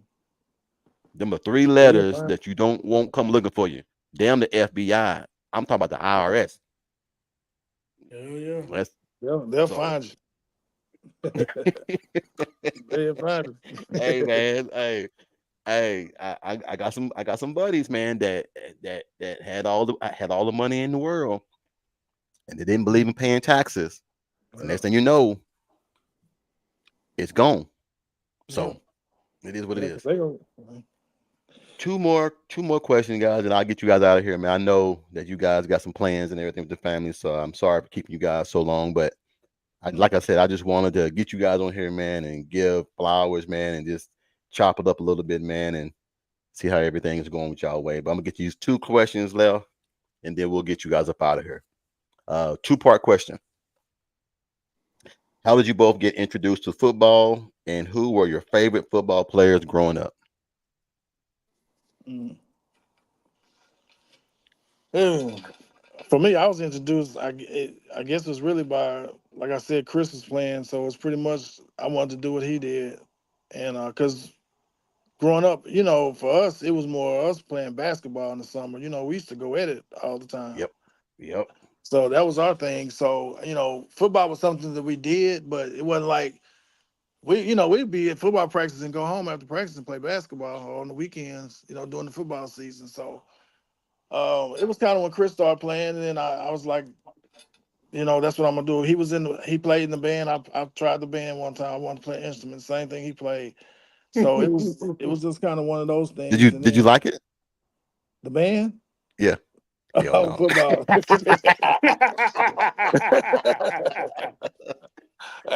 I probably stayed a little longer than I should have too. Yeah, no, I I mean I stayed up. only I stayed a played in it year. to high school. Yeah. No. Man, that's one thing I could not try the band, man. I Yeah, I could tried. no. I am not gonna lie, man. There was this one girl I like, For man, and me, she it was did the band, definitely. and I tried it. Like, nah, I can't do this shit. No, no, no, no, no. uh-uh. Girl, hey. uh, And, and, I and remember. honestly, I that was remember kind of being a little kid at my grandmother's house. Huh? Go go ahead. ahead. No, we're listening. I was gonna say. I was gonna say for me when I was a little kid, I remember in my grandma's at my grandma's house looking through things, and I found this little trophy of a guy with carrying a football on it, and it had my dad's name on it as a running back, and he played running back at Spiro way, way, way back in the day, and seeing that and then watching him cheer on the Dallas Cowboys and the OU Sooners as a little kid, Hmm. that always piqued me playing. In Spiro, we didn't start football till sixth grade, so Yep. Right. lot different. It was a lot different back then, but it was definitely him. Yeah. And who was y'all favorite Yeah. players? What was the other question? What was the Two other part part of the two part question? Was question. that? Who introduced you to football, and who were your favorite players growing up? Oh my gosh, Wow. Barry Sanders, um, Billy Sims, um, Tony Dorsett, Tony Dorsett, Walter Payton. Walter Jerry Payton, Rice. Jerry Rice. Walter Payton was probably the first, running back I remember because they call him Sweetness. Hmm. And then Jerry Rice and um, yeah, those guys. Me being a quarterback, my favorite player was Randall Cunningham. Mm. Oh And yeah, I like him Randall too. Cunningham was the smoothest. It was just like he was a magician, man. You think you had him, and then he's out of it and making a 60, 70 yard throw, man. And it's just like, damn. But I love Yeah. watching Randall Cunningham play, And man. he would run it. He And would run it too. yeah, Yeah. yeah, yeah. But I'm old school and everything. So back when we were growing up, yeah, man, Walter Payton and Barry Sanders were the two. But Yeah. I loved Earl Campbell, the way he ran, Earl how Campbell. how Yeah. physical he was and everything, man. It was just like, damn, man, but now the greatest player, and we had a family member, man, in the NFL to win the Super Bowl. Priest Holmes Priest won Holmes. one Yeah. in Yeah. in in Baltimore. And Sure when he was did. in Baltimore, we went to that game, man, and we was there at the Super Bowl. And then my stepdad's nephew, Kevin Hardy, he played for the Jacksonville Jaguars when they went to the Eastern Conference, not the Eastern All right, Conference, so I'm gonna give AFC. you another fun fact. You What's up? actually had two. You had two cousins on that team because Robert Arnott, number 46, was the Hmm. fullback on that team. He played at Georgia, and he's a Campbell. Really? Yes. You don't remember him Man. because when we were little out there running around in the dirt fields out there, that's when he was running with us when he was little. But he uh, ended up going to Georgia and playing uh, football for the Georgia Bulldogs. And then he was drafted with the Baltimore Ravens and he was on that Super Bowl mhm. team in 2000. Yep, he sure Oh was. So man. you had two cousins on that team, him and Priest Oh Holmes. man. I didn't. Well, my defensive coordinator when I was in Banks Trail Middle School was Tony George, and Tony George was the defensive back for the New England Patriots. Wow, and I and remember that. he's gonna be on the podcast here in a few more weeks and everything. He's trying to get things and then, but they call him Dr. George now. He got his doctorate and everything, so I can't call him Coach no more. So he's Dr. George. But no, we got real tight, man. And he's real tight with Ray Lewis, and they was on a conversation, man. And it's just a blessing, man, of when you move away to different places other than Spyro that you can be touched by so many people, man, and you're like, dang, man. 'Cause my wife today was like, my daughter is dating a professional basketball player, and my wife was like, "Well, you the first person that I know that's famous," and I'm like, "Shit, I'm famous. I'm famous." But then I was like, "No, I understand what she was meaning and everything, man. Is that we come from a flock of people that talent can be our middle name." If that makes sense, is that we've come from we Mhm. got stock where we're from and everything, man. And that's why, this last question, since Anthony, I hope he comes back, but this last question, man, is the one that gave me Oh, the he left. biggest. Yeah, yeah. He'll pop back in a few minutes, probably. This question right here, man, gave me the biggest grief. The list of Fort Coffee. We're finally getting to Mhm. the list. Now, I want to ask you because I got on the hot seat. So now I'm gonna put you on the hot seat. And if Anthony comes back in, we're gonna have Anthony on the hot seat. Give me your five best running backs, your five best wide receivers, your five best female basketball players, and the five best female track stars out of Spiro, Fort Coffee. Uh, you can do anywhere off Locking Down Road or anywhere off uh, Broadway, East Broadway. Okay, so the running backs is going to be. Did you say boys basketball too, or just female You can basketball, female track? five best running backs, wide receivers, five best female basketball players, five best female track stars. If you want to give me five best basketball players, you can give me that too. It don't bother me. All right, let's start with the female track because that was the easiest for me. Oh hell yeah, Because, dude! Everybody gonna have the same ones. huh? Everybody gonna have It's the same now ones or close. you want five. If you want five, I'm gonna name a couple of them, and Okay, they it could be would more than not. five. It could be more than five. It could Okay, be more. well, I'm gonna tell you right now. The girls track team when I was in high school, I'm trying to think that they ever lose the 400. I don't know if they ever lost the 400. And I know uh, uh, Kibi Coleman was on there. Hmm. Is that Uh, KB Andrews? Is it Coleman now? yeah, Andrews. Okay, okay, Yeah, Kibi Andrews. all right. And I'm going off my head now because I didn't write anything down. No, no, no. Kibi, Tammy Delt. Okay, that's two. Uh,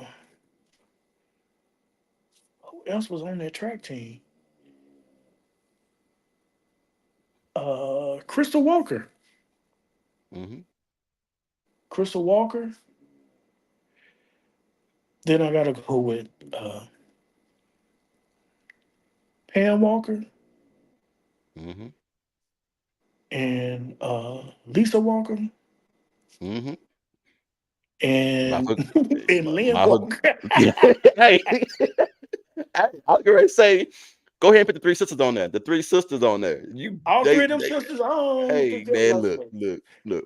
Okay, And that was on. And then you got Whitfield, Yolanda Whitfield, Yolanda. and then Joanne.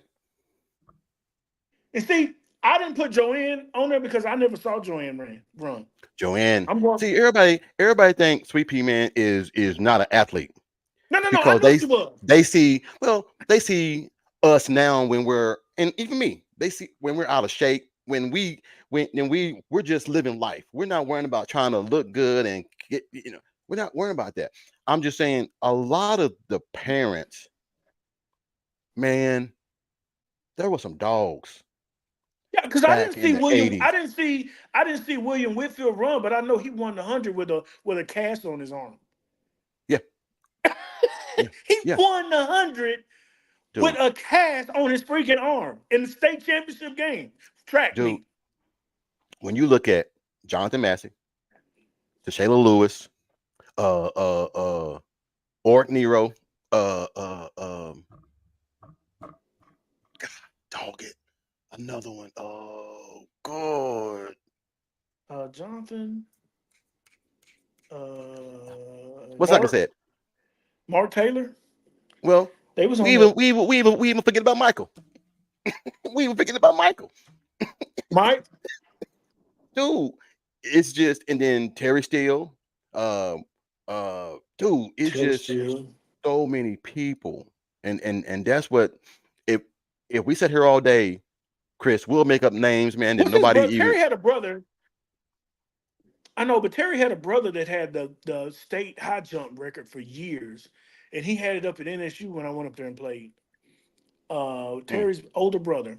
I don't remember his name, Well, we're not even talking about but we're not even talking about Chris Massey, then Chris Massey. Yeah, dude. It's just yeah, Chris. it's just crazy, man. So we got that out the way.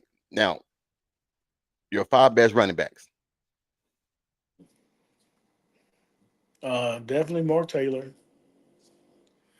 Um, my was it my senior year? Little Mac played running back, and he was cold. But they ended up moving him to quarterback. Yeah. Well, he would have been one of the top running backs. Mac Chambers was a great athlete. Yeah. Matt He could was do it all, short. man. He was Dude, he could do it all. He was so me, quick. Mac, and Ryan, they call us fire, lightning, and ice because we Mm, all three played together. Every sport. yeah. We played football, basketball, baseball. They introduced me to baseball. I didn't really like baseball because it was out in the sun and heat. I didn't like that. I did not like to be in the heat. But basketball and football, every year we would go undefeated in basketball until we played Gans, Oklahoma, and we played Big Country Brian Reeves, and we get our Big ass whooped country. Yeah, I every remember that. time. And that was the only team that we couldn't get over the hump was Gans because they had Big Country Brian Reeves. So I got to put Josh on there because Josh still has the most rushing yards in Spiral history. On the running backs, yeah. Yeah. So I did. I was able to referee Josh, and I saw Mhm. him, and he was definitely untouchable. But Mark, him, um, Terry I would Steele. put Terry Steele. I didn't get to see him play running back, but I know he was dope. Um, Trying to think of other running backs they come through there. Um, One of the Whitfield boys, one of Joanne's sons, Whitfield. I want to say I referee one of I'm his back, games. y'all. I'm sorry. You good? You My phone you died good. on me, y'all, and I couldn't find the laptop. Oh, Taylor. Chris Massey was a running back, wasn't he? Chris was a quarterback, and they Chris was a be quarterback. Chris Massey. Yeah. Yeah. Chris Massey was We quarterback. we naming some of the Then he went to best Oklahoma players in State our and did era it. that we remember. Who was your top In running our back? era, Yeah. Who would be your Yeah. top running backs? wow. You remember? Just a few. Um, um, Jonathan Massey would probably be one. Oh, Jonathan Mass. You can't skip him. Yeah. Yeah. Jonathan was probably be one. He was Hmm. um Had him and Mark Taylor in the same backfield my junior Mark year. Taylor. Yeah, Mark was gonna be my Yeah. Couldn't nobody yeah. touch them. If they Man. broke out on the outside, you was not going to run them down. Muddy Not Field. He ran who? like he wasn't like it wasn't even water on the ground. Yeah. Yeah, Mark. Then and like I said, the era kind of after us. Brian Steele. Brian Steele was a Oh beast. yeah, Brian Steele. Yeah. Yeah, we said him. Yeah, he was fast. He was a beast. You know, you had your Oryx, the Taylors. I mean, we had some Taylor decent. Lewis. Demont Bunch was good, man. Until Demont he was hurt good. himself, Yeah. Yeah. Demont was fast. He was probably just all out speed. Probably one of the fastest, man, because he was quick. Lightning. Yeah. Yeah, he was lightning fast. But yeah, that's kind of not area. I mean, then like before us, I really don't know the guys. I've heard the tales like Rod Schultz. I've heard of Yeah. the guys that ran before us, but I can't really say that I was able to watch them. And that's kind of where our discussion goes into the new school versus the old school, because a lot of guys are listening to what they heard, kind of the tales of what we did while we were there. Yeah. So it's yeah, I would All right. definitely have to go back and see some film on some people. All right. Give me your 5 best female basketball players. Ugh. Now see, that's a hard one too, because that's the real hard one. Because I'm not going to lie, when we played, we were still doing this. The girls were still doing the 3-on-3 basically on the end. They had 6 people on the field, so they couldn't. I remember bringing some of my friends from college down to one of the basketball games, and this was actually right after my senior year when they stopped. They were doing half and half. Yep. We went to one of the games and they played 6-on-6, and the girls dribbled down the court and stopped at halftime and paused. Man, they started cracking up. That's like, what's wrong with her? She can't cross the line. They never seen it before. Man, they must have talked about me so much when we got back. They was like, man, can you believe they have to run down and stop? Like it's a ball there. They can't. They leaning over, but they can't touch the floor.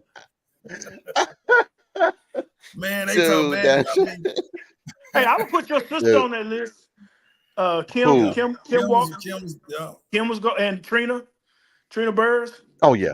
Rena Burrs, yeah. Tammy Dell was on that list too. And Tammy Tammy Dell. Dell. Yeah, Tammy Dell is definitely on my list. Now I heard one of the Schultz girls was good in basketball. I don't Yeah. remember any those girls playing when I was talking. It was the I think that what that last name shows were they kin to him. No, that's They his last wasn't. name is I Schultz. can't remember because, like I said, once we left, man, they had a few years. The girls were like dominating. They had Yeah. some nice teams. Like the last, probably they had some nice. Made it to state a couple times or something. Okay. But I couldn't tell you who All the right. girls were. All right. Now your five best wide receivers. Wide receivers. That's a good one too, man. Because really, I mean, during my era, man, we really didn't throw the ball a lot. I mean, Well, like I'm if it gonna say wasn't for Anthony's at him, the top of my list. Anthony's at the top of my list.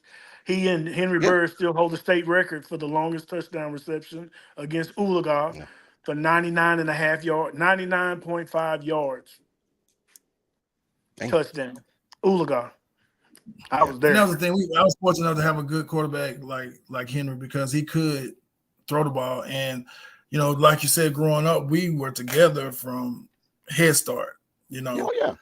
We played basketball. You along with us. We played basketball, football. Yep. So even when we go out and play football, Henry was always a quarterback. Quarterback.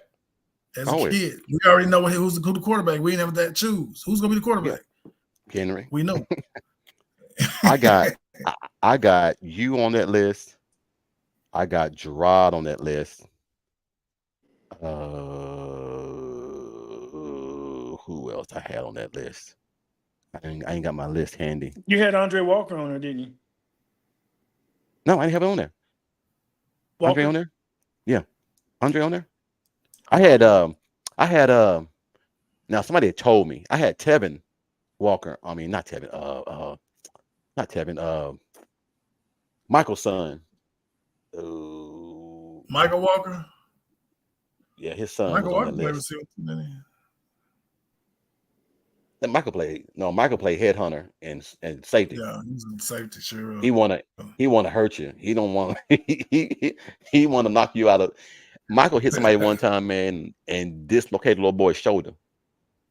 Mhm. Dude did not, because we had it to where it was all cousins in the backfield on safety. I Yeah. mean, safety, strong safety, corner and corner, and we were the original Legion of Doom. To where we would tell you, we would give a 15-yard penalty every game to send the message: you come across this middle, this is what you're gonna get. And it only took one time, but you come across the middle and everything, we deliberately get a 15-yard penalty. And it just, just the way it stood. So, last question, man. And like I said, I'm gonna get you guys up out of here, man, because I'm gonna get to go to it's 10, 8, 10, 20 my time, 9, 20 y'all's time.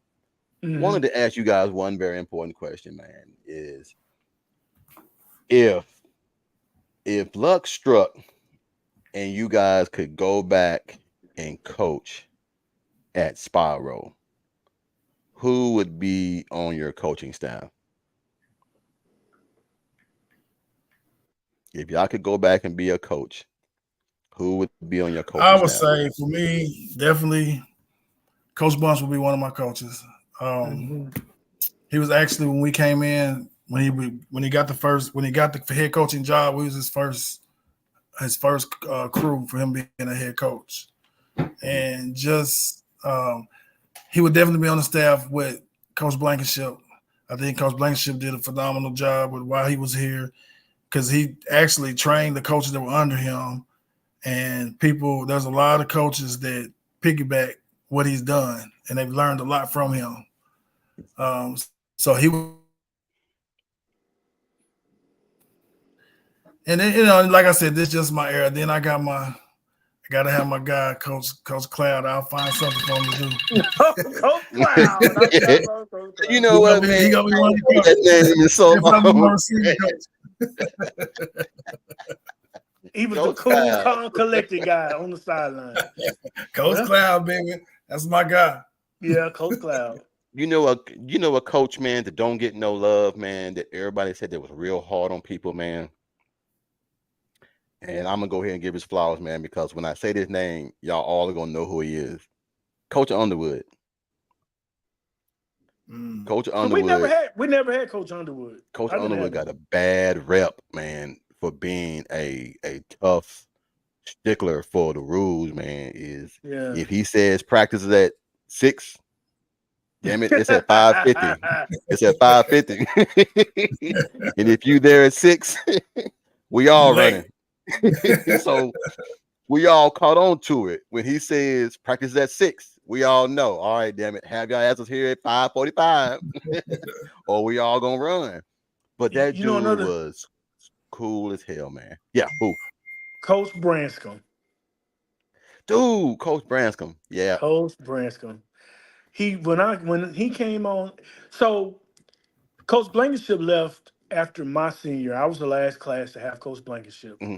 And Yeah. Coach Branscombe, I want to say that was the year he started his my senior year, Hmm. or was it my junior year? He was the one that convinced me to wear number 70 because he said he wore number 70 Yeah. when he was in high school. And so Yeah. I wore it because of him. And he always talked to me, him, his wife, and he had three little boys. Yeah. Man, that's old He's school a right good there. guy. Yeah, always. And then anytime I came after the season, if I came in the locker room or whatever, because I came and ref a few games at Spyro Hmm. years later, and they would always come in and we sit in that locker room and reminisce all the time. Oh yeah, man. That Mhm. that that that was the place, man. Like I said, where we used to go up under the bleachers of the locker room, and then Mm-hmm. they transitioned and changed it over to across the way to the new Mm-hmm. facility.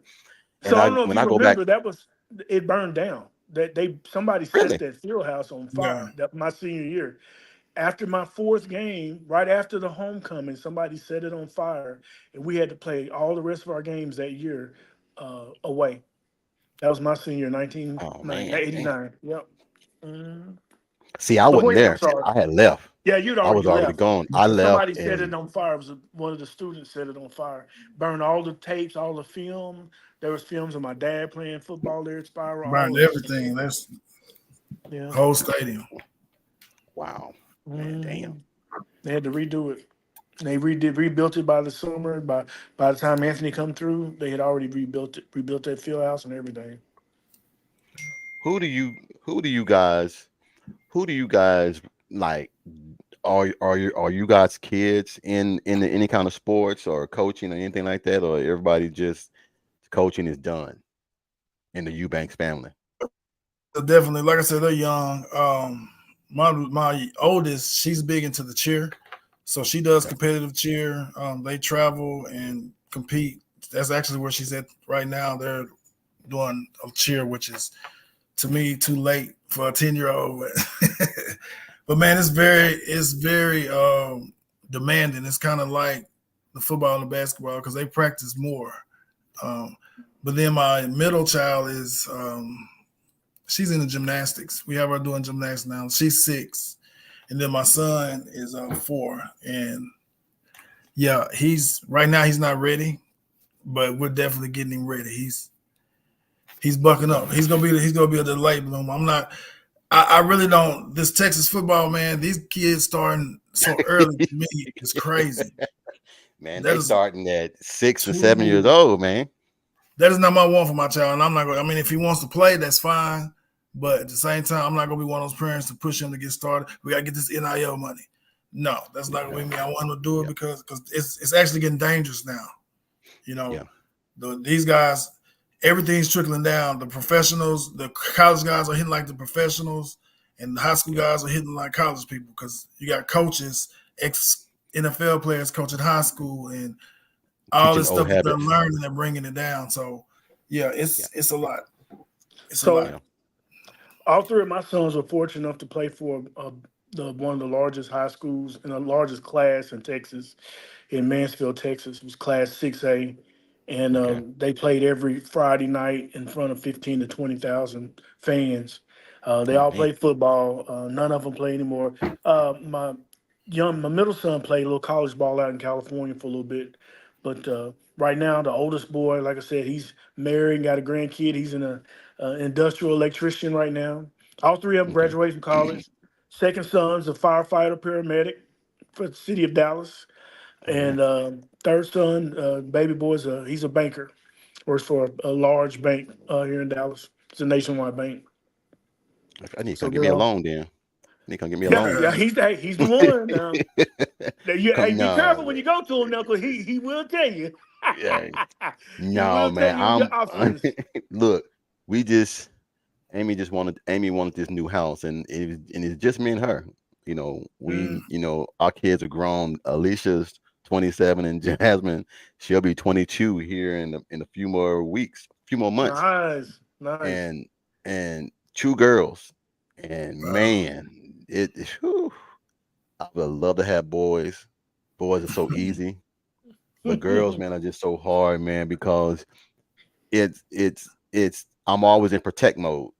I'm always Mhm. in, they call them, they say, Dad, why are you always in demon mode? I'm always in demon mode Always. because Yep.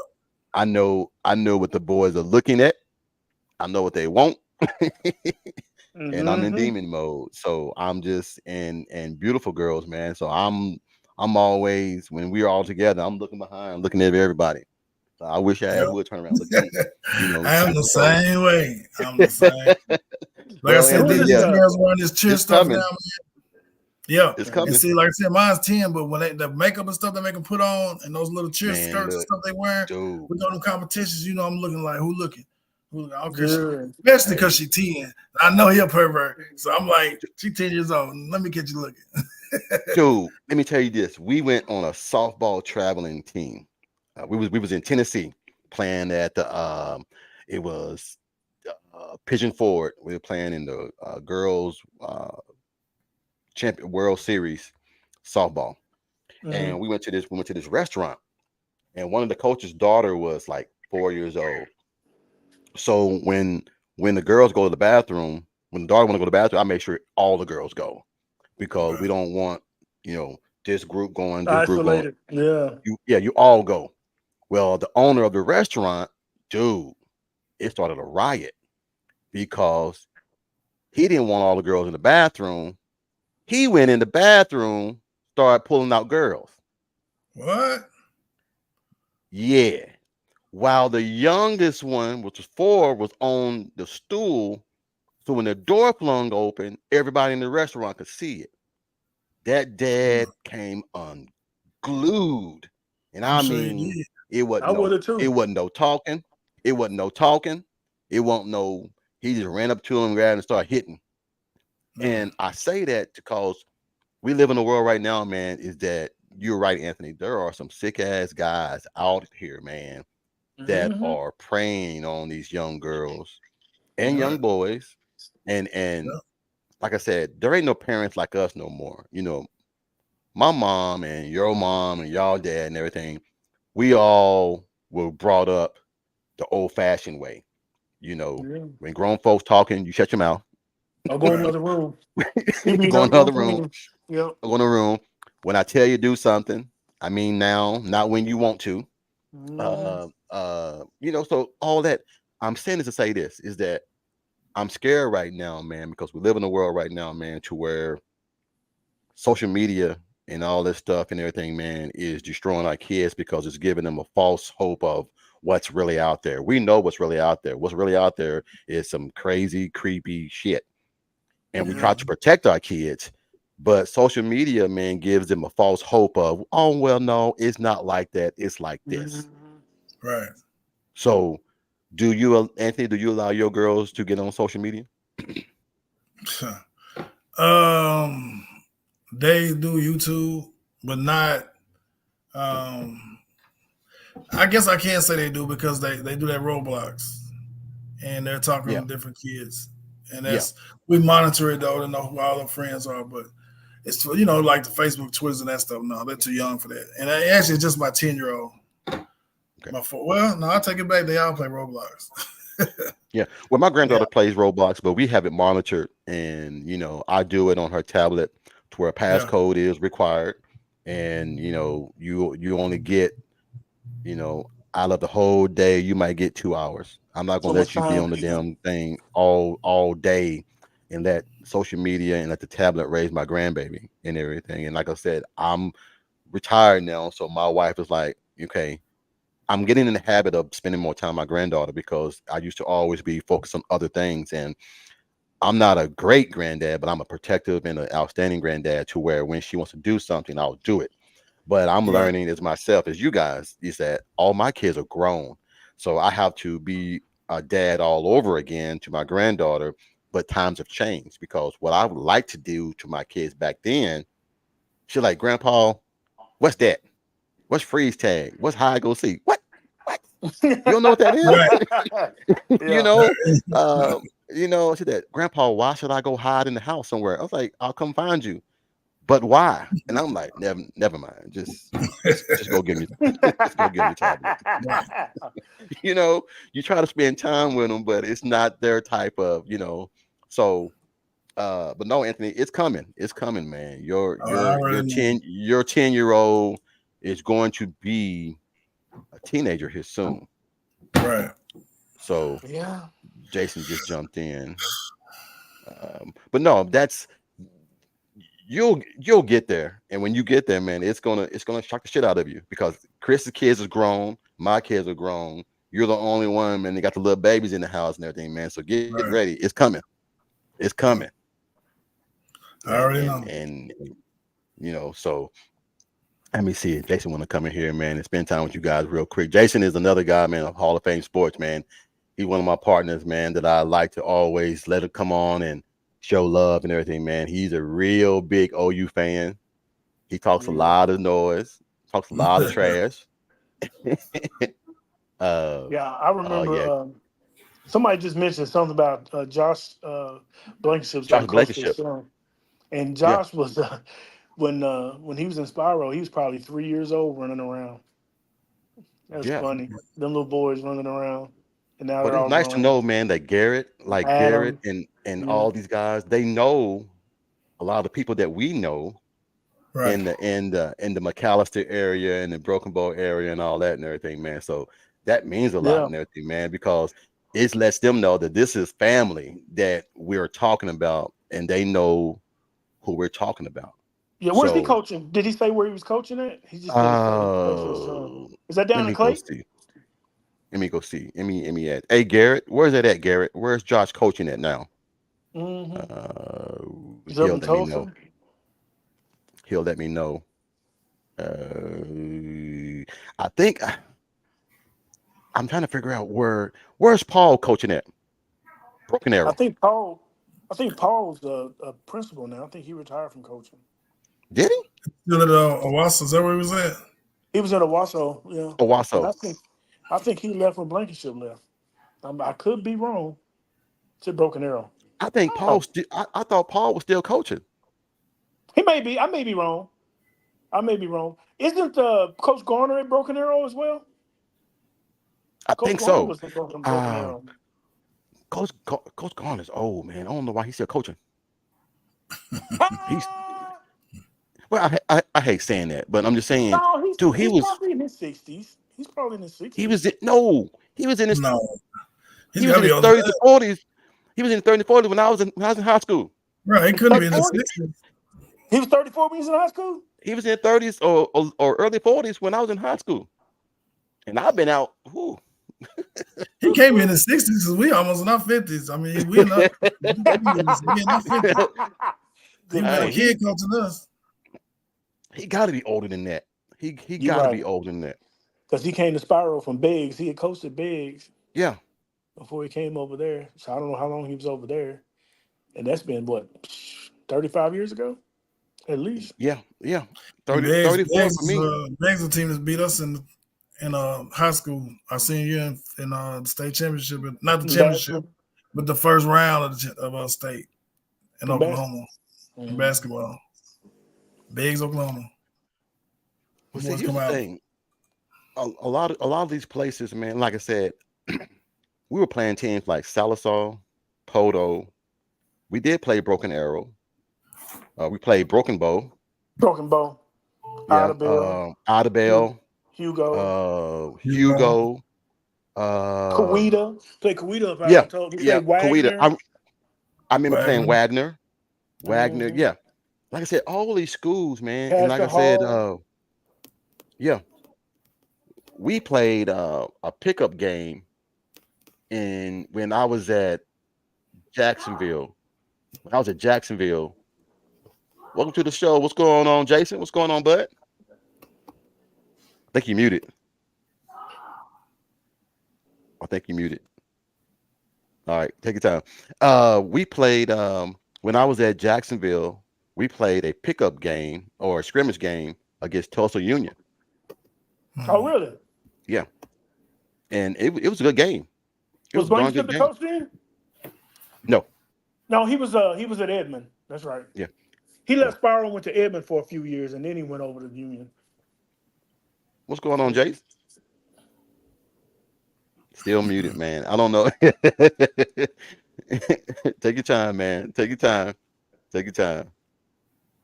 Um, uh, yeah, we went there, man, and it was like 34-28. They won like 6 points, man. But they were a powerhouse, man. They were a Yeah. powerhouse. Are you Yeah, that good, bud? coach at Union left there and went to Greenwood and started that dynasty. Oh, did he? Yeah, his name was Rick. Was it Rick Perry? Rick something. But Kelly he View left. and Kawita would bring would bring it. Now I remember We beat Kawita. Kawita. We beat I know Kawita. Kawita. My sophomore year, we beat them on our way to the state championship game. And they had to come to Spiral and we put it on them. That's one of the best games I had Should be too. working. What's up, Jace? What's up, bud? What's up, guys? How we doing? All right, how's it going? Good to see you guys. Hello, hello. Hey, How you hey, Jason. This Anthony Eubanks, former Arkansas wide receiver. His brother Chris Massey. Excuse me, Chris Eubanks and everything. Man, we're in here talking about old school and talking about old schools and places in Oklahoma that we've played. Coweta, Broken Bow, Broken Arrow, all these schools. Sallisaw, Yeah. Y'all balling out out there too, man. Roland, Muldrow. Yeah, those were all Roland. they were in our conference. Roland, yeah. Rolling in Muldrow. Yeah. So what's been going on, Jason? What you been up to? man? Oh man, just working a little bit today. Thought I'd pop in and say hello to everybody, man. But yeah, I love hearing stories like that. I'm gonna have to go back and listen to some of that stuff. Are you from Oklahoma? My family's all from Oklahoma, but I grew up mostly around southeastern New Mexico, West Texas area. Oh, So okay. pretty good football out there too. But yeah, it's I didn't play in that area. Chris, where you at now, Chris? Where you live at now? I live in Mansfield, Texas, right here in the Dallas suburb. So my schools, the high school that my kids went to, they're in the districts with they were in the same district with Duncanville, DeSoto, and Cedar Hill, all state championship teams. Yeah. South Oak Cliff and all those guys. No, South Oak Cliff is 5A. Oh, okay. So yeah, we were all 6A schools, and South Oak Cliff is 5A. Because did they win it last year? They did. They've won the last They two. won I it. think. Yeah. They won the last two in a row.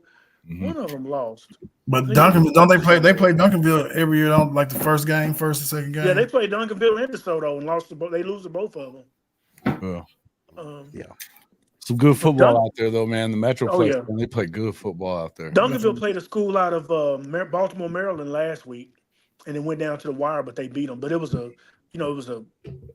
private school Yeah. that they only travel. That national. That national Yeah, team. they're And doing Duncanville it. beat them. Yeah, That's good, man. Yeah. Yeah, man. They're too nice, man. They're loaded on offense, but their defense is probably as good as anybody in the country, too. Dude. yeah. We were talking about that a few days ago, some of these schools in Texas, man, how and then Anthony and them all were just verifying that they breed them different, that from birth and from middle school on, it's just a powerhouse down there, how they train them, get them ready for college and everything, man. So I think it's trying to transition to the East Coast because they're trying to do that now. The 7-on-7s are taking over here to where they're Mhm. doing professional combines almost every week here. So it's getting a lot of recognition, man, and everybody's taking notes from what Texas is doing right now, man. The Texas schools. Yeah, the only thing I kind of wonder about that sometimes because you're starting to hear a lot of people talking about, well, that's just a camp kid here, just a camp kid there. I think the guys that go play football a lot, those are the ones that are, even if they're a little under the radar, that's the ones you want to see. Yeah. Those are the ones you want to get a hold of, I think. Yeah. So you missed what we was talking about OU earlier and everything. And like I try to tell them, you an OU fan big time. And I never really got to the question, but we did try to talk about Oklahoma. Is the decline in Oklahoma right now? Is it injuries or is it play calling? Oh, And we a want to little bit ask of you. Okay. Well, we know it's injuries, but I think play there's a lot of calling injury is issues, but some of it too. yeah, well, you and I both know that Seth needs to just go back to what he knows better. Quit trying to marry those two systems. Well, trying to do his thing and do Levy's too with it. Levy stuff. I don't think he really has to with Hawkins, I think that's Yeah. kind of what they were doing there at Frisco Emerson was kind of what Seth does anyway. So I think you can get it back right if they just go back to that. But what do you guys think about that? My opinion was I just thought that they have a lot of new young players and a lot of people that have moved out. I mean, I saw Gabriel playing last night for who was he playing for? Oregon. Oregon, yeah. Yeah, and he was there a year and he was gone, and then you got so you have a freshman quarterback that he came in at the end of the Tennessee game and he sparked and did good, but he's it's a learning curve for a lot of those kids because they're young, in my opinion.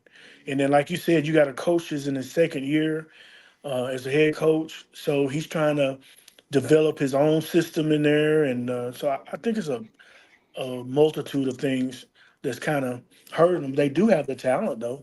They definitely have the talent.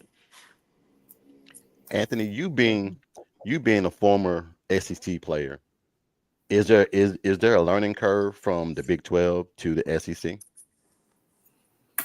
No, I don't think it's more of a learning curve. They're pretty much learning the same thing. It's like you said. I think it has to do with the type of people that you're playing. I mean, of course, injuries are what's bothering Oklahoma now, and like I said, you are getting beat up every week in the SEC. There's no game that you can take off and say, "Oh, we're going to beat this team. This is an automatically win." Just like these guys that pay these teams $1 million for them to come to your place for you to beat up on them, and they turn around and win.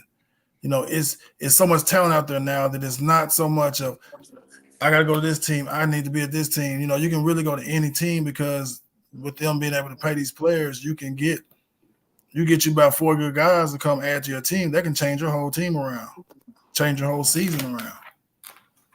Yeah. So Look I at kind of think that's Colorado right now. They're 4-1 right now, and they really have about 4 good players on their team. Yeah, man. Travis Hunter is like 4 good players by himself. It By feels like. himself. Most definitely, I would agree. Now, who do you think he would have been playing for if he wasn't with Huh? Colorado? If Deion hadn't recruited him, who would he been playing for? He was supposed to be Wouldn't going be to Florida Colorado? State. He was supposed to be No. going to Florida State. Florida State. Yeah. Yeah. That's where he was committed to. Yeah. He was trying to follow in Deion's shoes. Day, he's flipped. And look what state they're in right now. Oh yeah, there's just because they're so heavy on the portal. I mean, it's just I think there's a real balancing act you got to play depending on who you are. If you're one of the brands that you can high school recruit very well, then I think that you need to stay doing that. I think that Ole Miss and some of those other schools like that they're not traditionally great recruiters, but they got a little cash, they kind of have to play that game. But I think if you go too heavy in the portal, a lot of times, which and the season, we hadn't really seen them play the best in the Big 12 just yet, as far as Colorado goes. But I think that you end up with that mercenary type of culture going on, and that's what I think they have at Florida State. Is just a mercenary culture, and they just kind of fell apart after what happened to them last year. Yeah. Well, isn't it true that that Florida team New that Colorado beat last week was the top Russian team in the UCF? college? Yeah.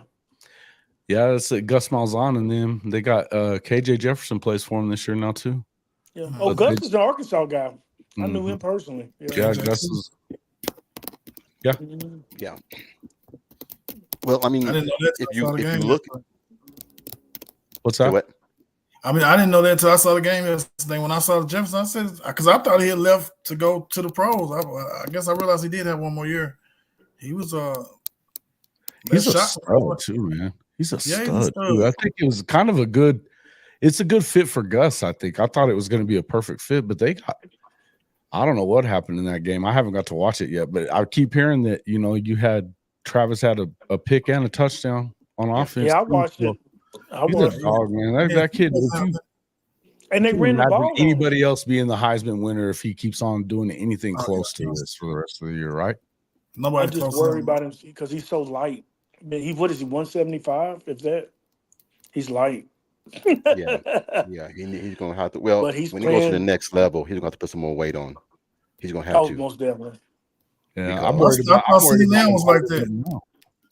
I thought CeeDee Lamb was like that when he came out. CeeDee Lamb probably one of the toughest receivers out there. He put some weight on him too. Yeah. He seemed like he was pretty light. When that class came out, everyone was talking about the receiver from Alabama. I can't think of his name right now. Was the best receiver. Are you talking about Smith, the Heisman winner? No, Devontae Smith. Devontae. No, last year. Talking about when CD came out, there was another one out of Alabama. I can't think of his name. Ruggs. He went to Denver. Was it Ruggs? He went to Denver. Judy. They were saying that Judy was the best, and I always thought, and this is just me, not being a homer, I always thought CeeDee Lamb had the best combine and everything. Oh yeah, and had a greater upside. He's a touchdown machine too, man. I mean, from freshman year on, CD was the best receiver in that class, man, no doubt. Other than maybe the kid Jefferson out of the place from Minnesota, he was in that class too, wasn't he? Yeah. The LSU kid. LSU. He came out before. He came out 1 year before, I believe. Okay, you're talking about Jamar Chase. Jamar and Justin Jefferson too. Yeah, both of them. They came out a year before. That's right. CD came out because it was Judy and CD were the two top receivers coming out in their class. But I just thought that CD was always better. Not to call him a homer, just his route running, the way he located the ball. CD's a dog. I mean, but if we're looking at it from a landscape, look at all the receivers look at all the offensive players that's in the NFL that's balling right now. Baker balling, Jalen balling, CeeDee Lamb balling, Nixon, Joe Mixon. You know what I'm saying? All these, and so here's my question to you guys, and maybe y'all can answer this. Is it a landscape that Oklahoma is just a quarterback, Lincoln Riley quarterback or do great players really come out of Oklahoma and do well in the NFL? Well, Lincoln Riley wasn't with Baker Mayfield, was he? Or was he the coordinator? He was. He was the coordinator and then the head coach the last year. Mm-hmm. Yeah. But it wasn't just they were doing that before Lincoln came, though. You know, that's he was the latest. What about Heupel?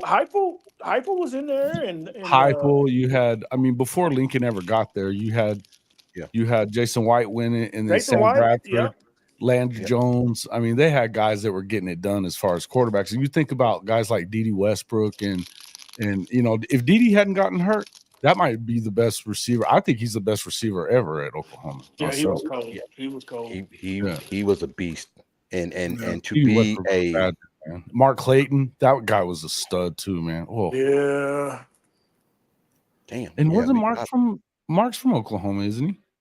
I think he's from Dallas. Isn't Mark from Dallas, Anthony? Yes, he's from Dallas. I'm just trying to figure out where. I think he played at a little school like Abilene Christian. Yeah. Yeah, I think you're right. I think now that I'm thinking of it, let's see. But Mark was a bad dude, and then you think about guys like Sterling Shepard, and I mean, dude, they've had some players, man. Sterling showed out today. He showed out today. I love Sterling Shepard, Baker man. showed Today. out today. Baker showed out Dude, today. look, I had Right. Patrick Mahomes. Patrick Mahomes is my quarterback on my fantasy, and so is Baker. And my dumb ass had Mahomes starting, and Baker went crazy. And I'm like, damn, you know what? Yeah, I had But Baker on one of my.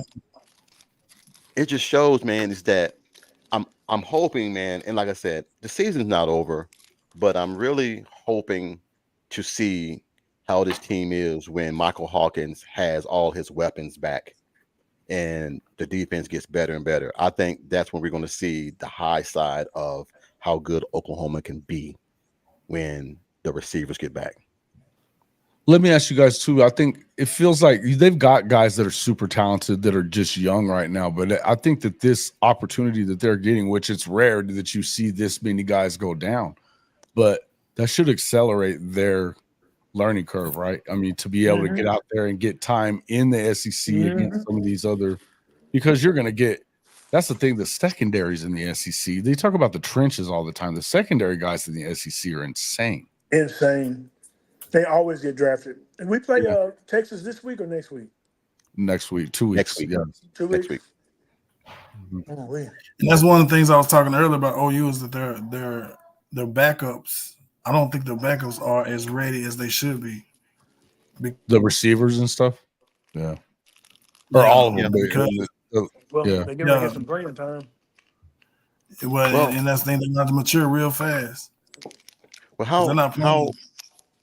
how many teams have you known to have their top 5 receivers out? That's tough. That's I mean, you're talking about, and I looked at it today, you're talking about over 4,000 total yards in the last 2 seasons is out. You don't have them. That's So a lot. you're asking 4,000. I did the numbers, 4,000 something total yards that you don't have at your disposal to go out there. And as me and Jason were talking about a few days ago, teams are loading the box now and blitzing the A and B gap. So the quarterbacks are not having time to develop and run plays. So like I was trying to tell Jason, my counter to that would be your 5-yard curls all the way down the field to get them out of blitzing, because it gets the ball out of the quarterback's hand super fast. That should open up some screens, too. Some screens to the running back. We ran some screens yesterday for the first time, tight end screens. Now, I would have ran running back screens with your fastest, your faster backs. You get Devontae Barnes, who's been a beast this season. And he can adjust fast, turn around real quick, and the ball be right there for him and just keep going. But we that's the thing. Chuck. That's the thing with your injuries is that you got, you think about it when you game planning all week, you really only using your top 3 of guys for majority of your plays. I mean, everybody's getting some plays, but with your number 1 quarterback, a lot of times you're using your top 3, and the tight end is put in there too. He takes, he takes the position of a receiver sometimes, or a receiver take position of him, and timing is everything. And it's just like the thing with Cowboys. I think they're kind of on point now, but Dak and CD getting their timing back together. You've been out for a whole season. Your timing's not going to be the same as it was the next season. And I think that's kind of with with OU with some of the injuries. Even when you have a backup that hasn't really been getting the snaps with the ones, that can hurt because now it's game time. Yeah, and you're trying to get your bearings about it. You haven't thrown with this guy a lot. You haven't gotten a lot of time with him for him to know what you do. I think that that's a lot of it. But I also think that these guys, with Hawkins being in now instead of Jackson, that actually kind of helps because they actually did work together more on the scout team more. So that I think you saw some things last week. JJ catching that ball on that, down there, that maybe that was that. We're hoping that was that you want to get some to where you just have some I don't know, man, where you feel like you can get it done now, because you haven't seen him have a lot of confidence, and you're hoping maybe that helped him get a little bit, catching a ball or two, and all of a sudden, okay, now I got it. I remember I can do this. Yeah. Well, those long plays and everything that he did, normally he would drop those balls, so I guess the confidence would go away. But that long 60-yard pass, I think now going into the game against Texas, hopefully we have some of these guys back because I really believe that Texas hasn't Texas been East. tested yet. Yeah. Uh, I believe in everything, man, that we saw the same thing with Tennessee before they came in to play Oklahoma. Everyone was talking about, oh, they're going to score 40 and 50 and 60 points on Oklahoma and do all these things. I think Texas is going to finally run into a great defense, and they're going to have that oh shit moment to where now they got to try to figure out what are we going to do. So They're gonna beat the brakes off of Texas, man. They don't play anybody on the floor yet. I hope so. No, I don't know. I look and listen. I'm an OU fan, die hard. Me too. I bet sometimes, man, but I don't know if I would bet against Texas on Oklahoma. That's what do you just see? my.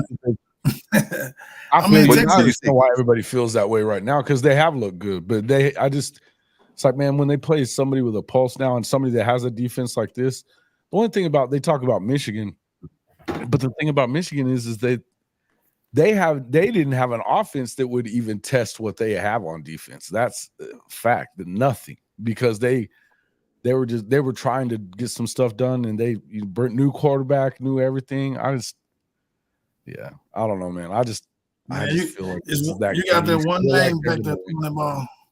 You have that one name back there throwing that ball now, that Manning boy. And he's not gonna do anything but get better. He definitely looks good. He looks good. I mean, I don't know when I don't know. He'll be back, won't he? He'll be back. It's gonna be a fight because he's a good quarterback too. Now, here's my question for you guys. Here's my question for you guys. If you were Sark, would you continue to play Arch or will you go back to yours against Oklahoma? He's already said though, when yours is back and ready, he's going to play him. I hope he does. I will give it back to him. But as you can see, like what happened with Green Bay today, when Green Bay played Love back, he threw a couple of interceptions because he hadn't been playing with him, right? Yeah. So his rhythm was off. Quinn has those moments too where he don't really play that good, and he gets starts having those the anxiety moments he talks about and everything. Gotta go take a pill. And nor does he have the legs that the Manning kid does. He don't have those legs. No, I like Arch too. I think Arch has played a lot better. Don't get me wrong. Me too. But as far as I get what they're talking about. You want to make sure that you have a guy that has experience, but I don't know. Sometimes experience doesn't matter when it comes to talent, and I think this is one of those situations. And I mean, he's a Manning, man. I wouldn't worry too much about it, but I hope they play Quinn. I just got to tell you, I hope they play Quinn. I mean, it's not like he was. It's not like he was doing anything wrong before he left. I mean, if it's not broke, don't fix it. You just got another guy right now that's a hell of a backup. And you talk about experience. I mean, the Manning kid has his dad and two uncles and his grandfather. I'm sure he's got a lot of experience right now. Definitely good. If you want to make some money, it's good for NIL. Good commercials. On all three, they've got him ranked the #1 athlete in the country for NIL value. Arch Manning. Oh, I can see it. Oh, was he #1? And he's above all those guys, Travis Hunter and Shador and all them dudes, and he hadn't played up until just these last couple of games. Wow. His last name, that rings bells. Mm-hmm. Well, here's the thing. Do you stick with the hot hand or do you go with experience? Well, when is Quinn, when is he supposed to be back? Next week. I don't think OU would be the game I would bring yours back on to try and get everything back together. But then you in the SEC now, bro. But what if he goes out there and blow? What if he goes out there and blow OU out? Not saying that will. What if he does that? Then do you keep him going, or do you bring experience back? Because it's kind of like with the Patriots quarterback, Tom Brady and Bledsoe. I've never been the guy that I've No, a lot never of people been that think guy we that were with believes the you Super need to Bowl. leave the dude. The guy that's winning, you don't mess with a hot hand, man. And if you lose a quarterback, you lose a quarterback. So what? I mean, the coaches, they only got a job for so long, man. You make a switch like that when you know he's playing well. Although, I mean, it could go either way. But I think with Quinn's already lost this game. And the only time that he beat Oklahoma was when Oklahoma didn't have a quarterback at all. So to me, you look at what Quinn did last year. I'm saying I'd rather have Quinn in there as an OU fan because we know we turned him over 3 times and sacked him 5 times and beat him. Here's a question for you guys. Is it if Ewers comes back and Oklahoma beats them, do you think the fans will turn on Sark for playing Ewers over Manning? And you think about the great coaches. Look at Nick Saban, what he did with Tua versus that other kid when he brought Tua out. I think it was the championship game, and brought Tua in and made him and let him quarterback. Lincoln Riley did it with Spencer Rattler and brought the other kid in that's playing for the Bears right now. Caleb Williams. I think those good coaches don't care. That's all I'm saying. Great coaches, they don't care. If they want to win, they have that eye. They know what to do, and that's how I look at it. But then you've heard Sark saying it. There's nothing that can happen that could keep him from going back to Quinn when he's ready. I did hear him say that. He was like, it doesn't matter. It wouldn't matter if he goes out here and we score 100 points or whatever. It was something along those. And I was like, I don't know, man. And I guess if you're Sark, it's smart to say that. I don't know if it's smart to do that. Right. But it's smart to say that because if you do think you need to go back to Quinn, then you need to make sure he believes you believe in him. Because what you say and what you do is 2 different things. Damn right. What you say and what you do. So is he saying it's a pillow talk and he's gonna keep Manning in, or is he gonna go with you? I think he starts with Quinn, but he may not have a very long leash. Because I bet he plays both of them in that game. I agree with you there. They might start him, and he'll as long as I he's don't see him keeping Manning on the bench. I just don't. He can't do that because if you do that, if you do that, and let's say Ewers struggles, and Manning, does ball, then you're going to have a quarterback controversy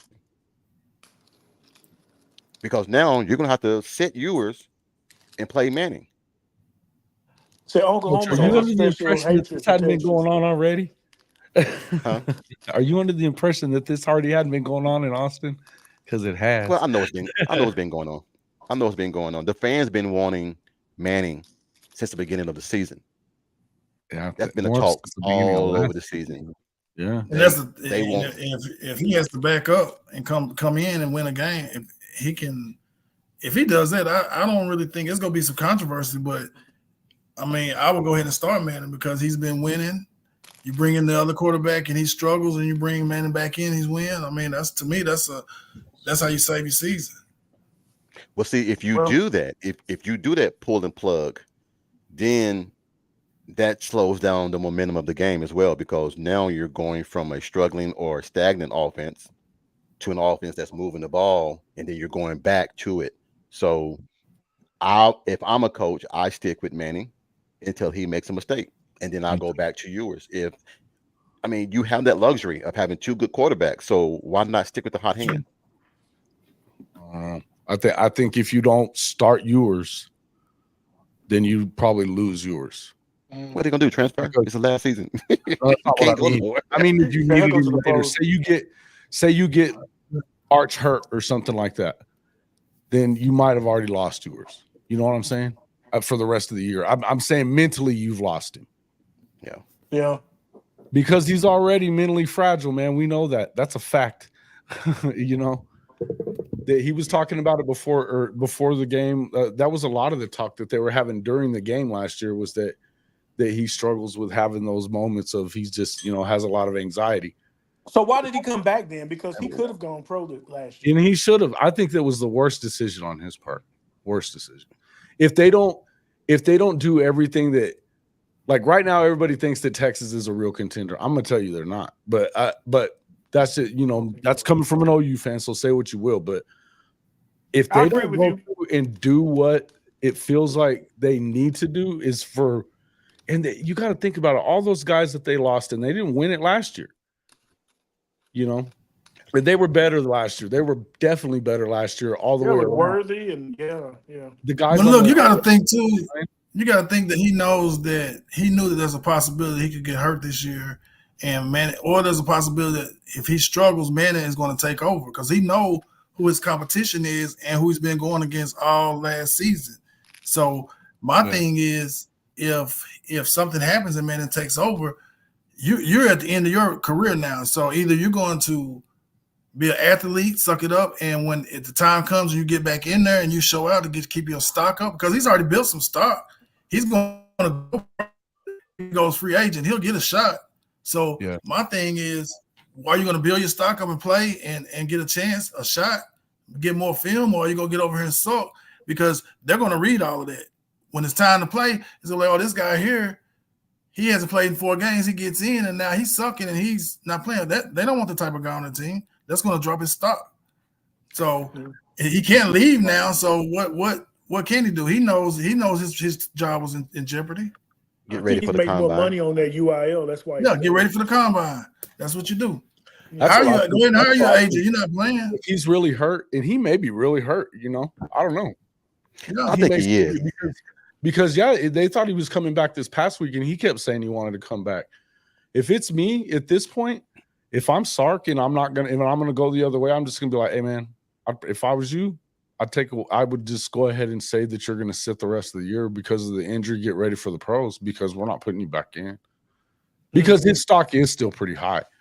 Again, I'm not a big Quinn Ewers guy. I don't think he's that good. I think he's got physical tools to play in the NFL. I don't think that he's got it up top to do it. I don't. Well, here's the other thing too. Every time he's played a season, he's gotten hurt.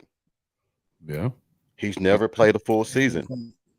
So does that come into play before you go to the league? Is it something mentally, or is it something that, you know, he's always gotten hurt? I think he was a first rounder last year, though. I think he probably, remember when Landry Jones came back for his senior year? If he hadn't come back, he was a first round guy. Yeah. If he comes back, he goes 4th round. I think that may have been what you just saw with Ewers, because I don't think he's going to improve his stock this year. I don't. Especially if they don't get as far as everybody thinks that they should. And even though they've got the lighter of the SEC schedules by far than what Oklahoma has, I would tell you that I still think they probably lose the game. Look at what they're doing at A&M right now. Look at what they're doing at A&M right now. That with that other quarterback, that guy's a baller, dude. Marcel Reed. And look at what Kentucky just done. Yeah. They still got to play both of them. And Arkansas, you're going to tell me that Arkansas can't beat these guys? Because we know that's not the facts. That's what I was going to say. The other part is I don't ever watch Texas play unless they're playing OU or Arkansas. So I don't really keep up with them that much. Well, I don't I'm telling you right now, that good. I don't think they're that good. With Arkansas struggling a little bit, Bobby Petrino and everything, this is going to be a game that he's going to have circled when he plays Texas. I guarantee you, he comes out with a game plan, and don't get me wrong, Arkansas can score points. They haven't been blown out by anybody. They just can't stop no damn body. They just can't stop nobody. But they can score points. Dumb mistakes too to like keep teams around for a little while, right? How'd you lose to Oklahoma State though, man? You had 600 something yards total offense. Bro, but you know going to take over as head coach. He'll be head coach, and I said Petrino will take over as head coach. Jason, same thing me and you called. Anthony said it. I'm saying it here, man. He's I mean, when did you play there? He did a hell of a job. He did a hell of a job. Oh, he's a good coach, man. He had him in the top 10 when he was coaching, didn't he? Yeah. He had him in the top 10. He's the one that got Lamar Jackson to win the Heisman at Louisville, even. I mean, that dude could coach. That was him. There's no two ways around it. And Lamar can't throw to feed the. I mean, he throws it all over the damn place, but he's a great athlete. But Petrino will make anybody look really good with his offense. He's going to put you in a position as an athlete to be successful, Right. which is that's the best coordinator. I always thought. Yeah. Oh yeah, but they respect him, and see, they respect him as a head coach, man. Because we were talking about this earlier. How can you tell these guys are making more money than you to get them to respect you as a coach? When a lot of guys think they know everything, but he's the type of person that you can't help but respect what he's done and what he's going to tell you. Plus, he's not going to take it. He's not going to let you disrespect him. Mm-hmm. That's a good. Did you play for Barbie? No, I never played for him. Oh, okay. No, I never played for him, but I've heard nothing but good. I mean, there's a lot of crazy things you can say about his personal life or whatever, but that's a lot of people. But I would just say we're not hiring him for that. He can straight up coach, man. He can straight up coach. Yeah. We're not hiring him to coming back.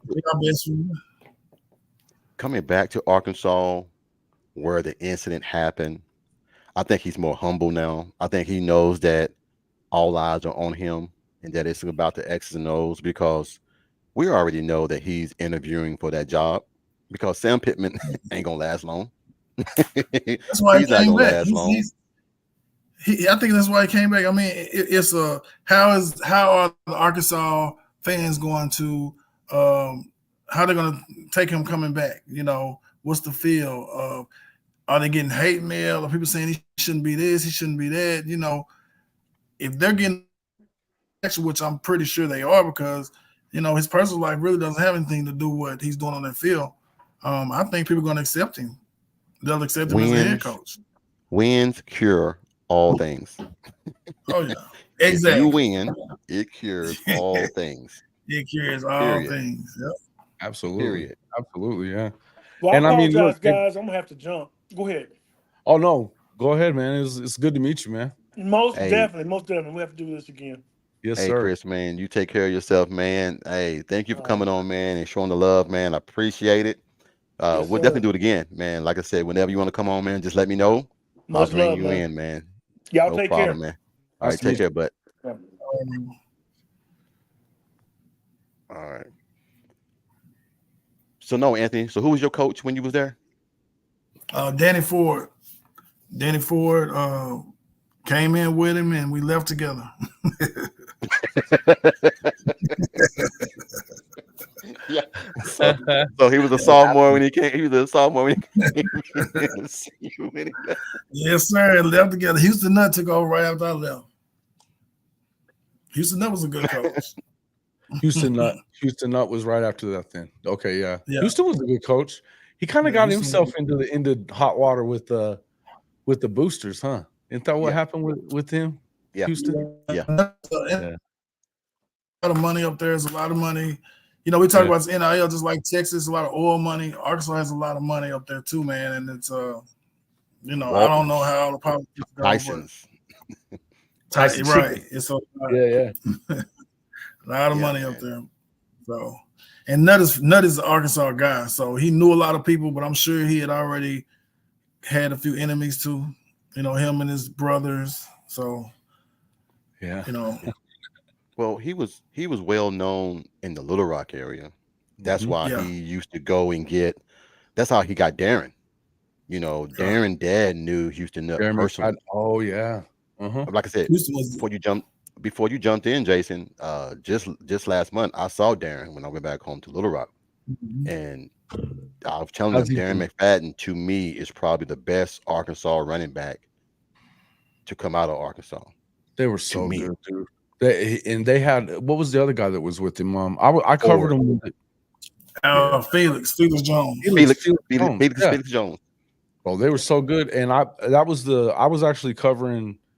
I was covering Big 12 SEC in that area, like SEC West, Big 12 for Houston and Fort Worth at that time. That was when I had gone freelance, and that's. Yeah, dude, I saw Darren McFadden and Felix. I think they played. I think it was the LSU game. They beat the shit out of LSU that day. Yeah, Darren ran for like 200 something yards. Fad was a bruiser, man. He was a bruiser. And they had the whole lightning and thunder and lightning thing going, but both of them could take it to the house though, easy, you know. But But McFadden run your ass over, and he did. They lit LSU up, and I remember asking Houston Nutt. I forget what the question was, but like how easy it was to call an offense with those two guys, and he was like, "Yeah, it's kind of nice to have a 1-2 punch like that. You know, you don't have to put the ball in the air much." And they really didn't, and they had a decent quarterback even, but they didn't really have to do that a whole lot because they'd soften you up with that run, and you end up with eight guys in the box, and then they can hit you deep. And they had pretty good receivers back then too. Yeah. They had he had a nice squad, but he was a good guy. Houston was he didn't really know how to talk to the athletes. You know, he was because he come out there and play back. Because I was there when he came in. I helped him. I was recruiting with him, and he come out there and play basketball with the guys, and just you could talk, you know, comfortable to him. You know, you had to remember he was a coach, but he was that type of person, man. Good guy, real good guy. Player coach kind of guy. That's good. That's always good when that works more. I think the players coaches work a lot more in college than they do, even though you got to make sure there's got to be a line. But you know, you got to be a players coach in college football, I think. Well, I mean, they want to be coached hard. I think kids want to be coached hard, but I think you also have to be able to, like you saw last night, the way they had Brent up on the, you know, up in the end. I don't know that I would wanted to be up like that, and they were pushing him up towards the ceiling, him and Schmitty both, and it was pretty funny. But you could tell he was having a blast. They love coach, and he's on their ass. You know he is. He's in the middle of their ass all the time. Well, I mean, like you said, some kids want to be coached hard, and they know BV. BV has this legacy of all these guys he's put in the NFL. So, attention to detail. That is what BV is. He is attention to detail. He elevates everything.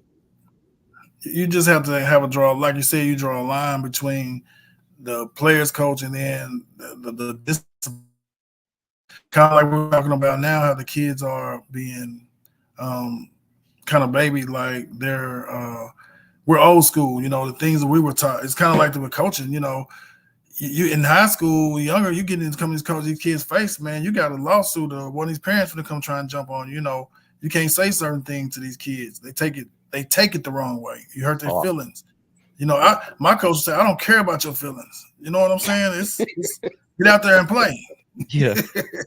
Oh, hurt your feelings. Okay, so you'll tell your parents about it, and your parents will kick your ass. They don't care about your feelings. You gotta, you gotta down there, put your arm around them, and say, "I'm sorry, man." No, see, I'm not doing that. I think that's like what you and your feelings go over there and sit down. And that's what coaches, though, the best coaches, though, have that. They balance that they they love them. That they love you, even though that's. I remember like Coach Roybal that's on the show with me all the time.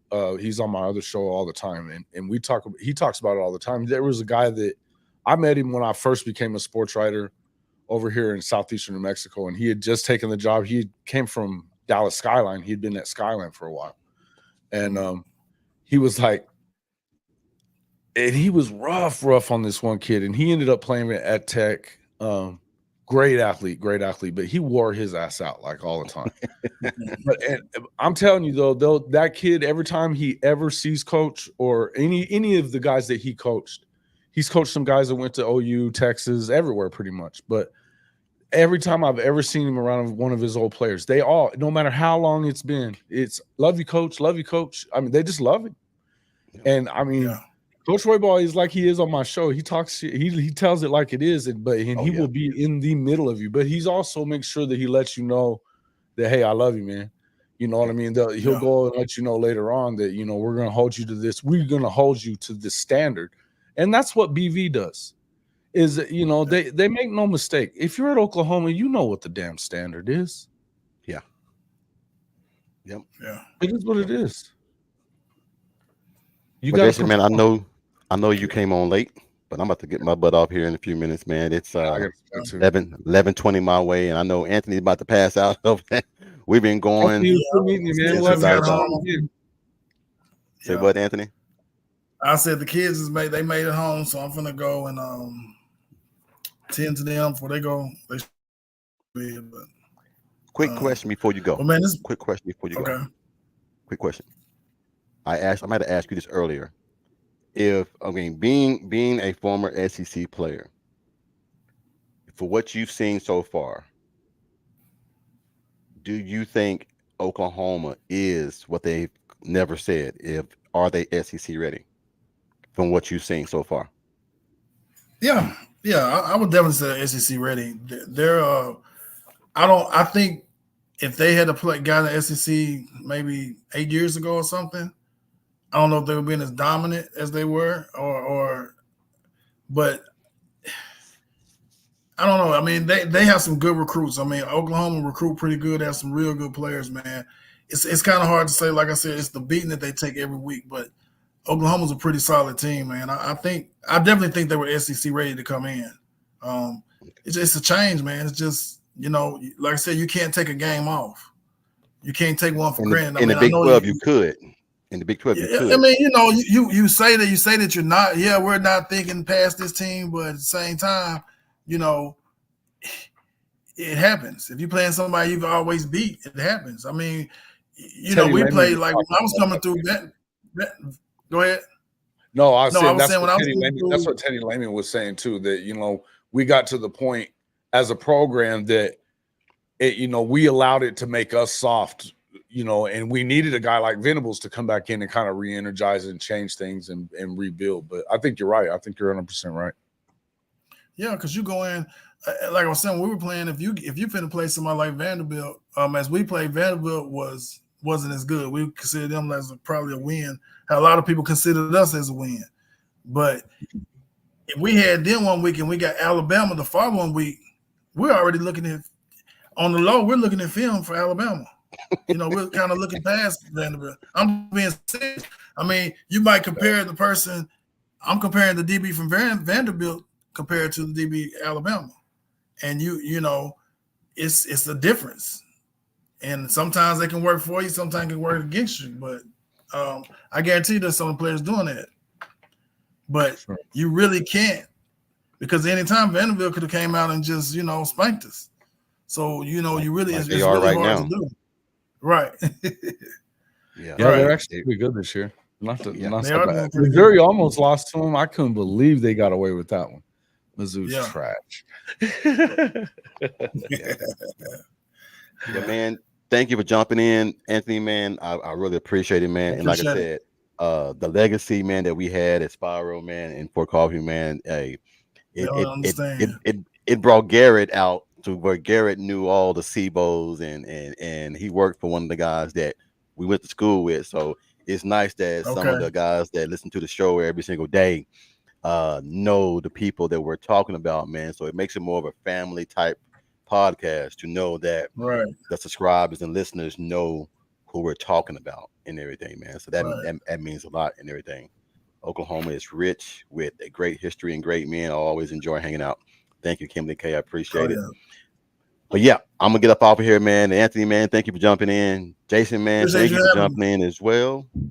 Absolutely, and hey, Anthony, if you can, together with Anthony again soon, man. We'll do all that. Anthony, I'm gonna share Jason's email, man. Like I said, he hosts Hall of Fame college football, man, and I'm on this show a lot.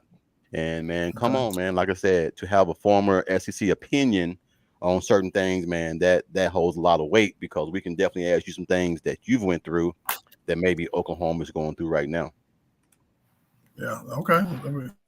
Be good. Yes, I'll definitely keep in touch. Appreciate you having me on, man. I'll talk to you guys soon. Have a good one, man. Hey, all man. All right. Have a good Jason, man, I'll catch you tomorrow, man. Like I said, I'll try to get on your show tomorrow and everything, man. But thank you all for jumping in, man, and rocking with your boy and everything, man. As we always do, horns down.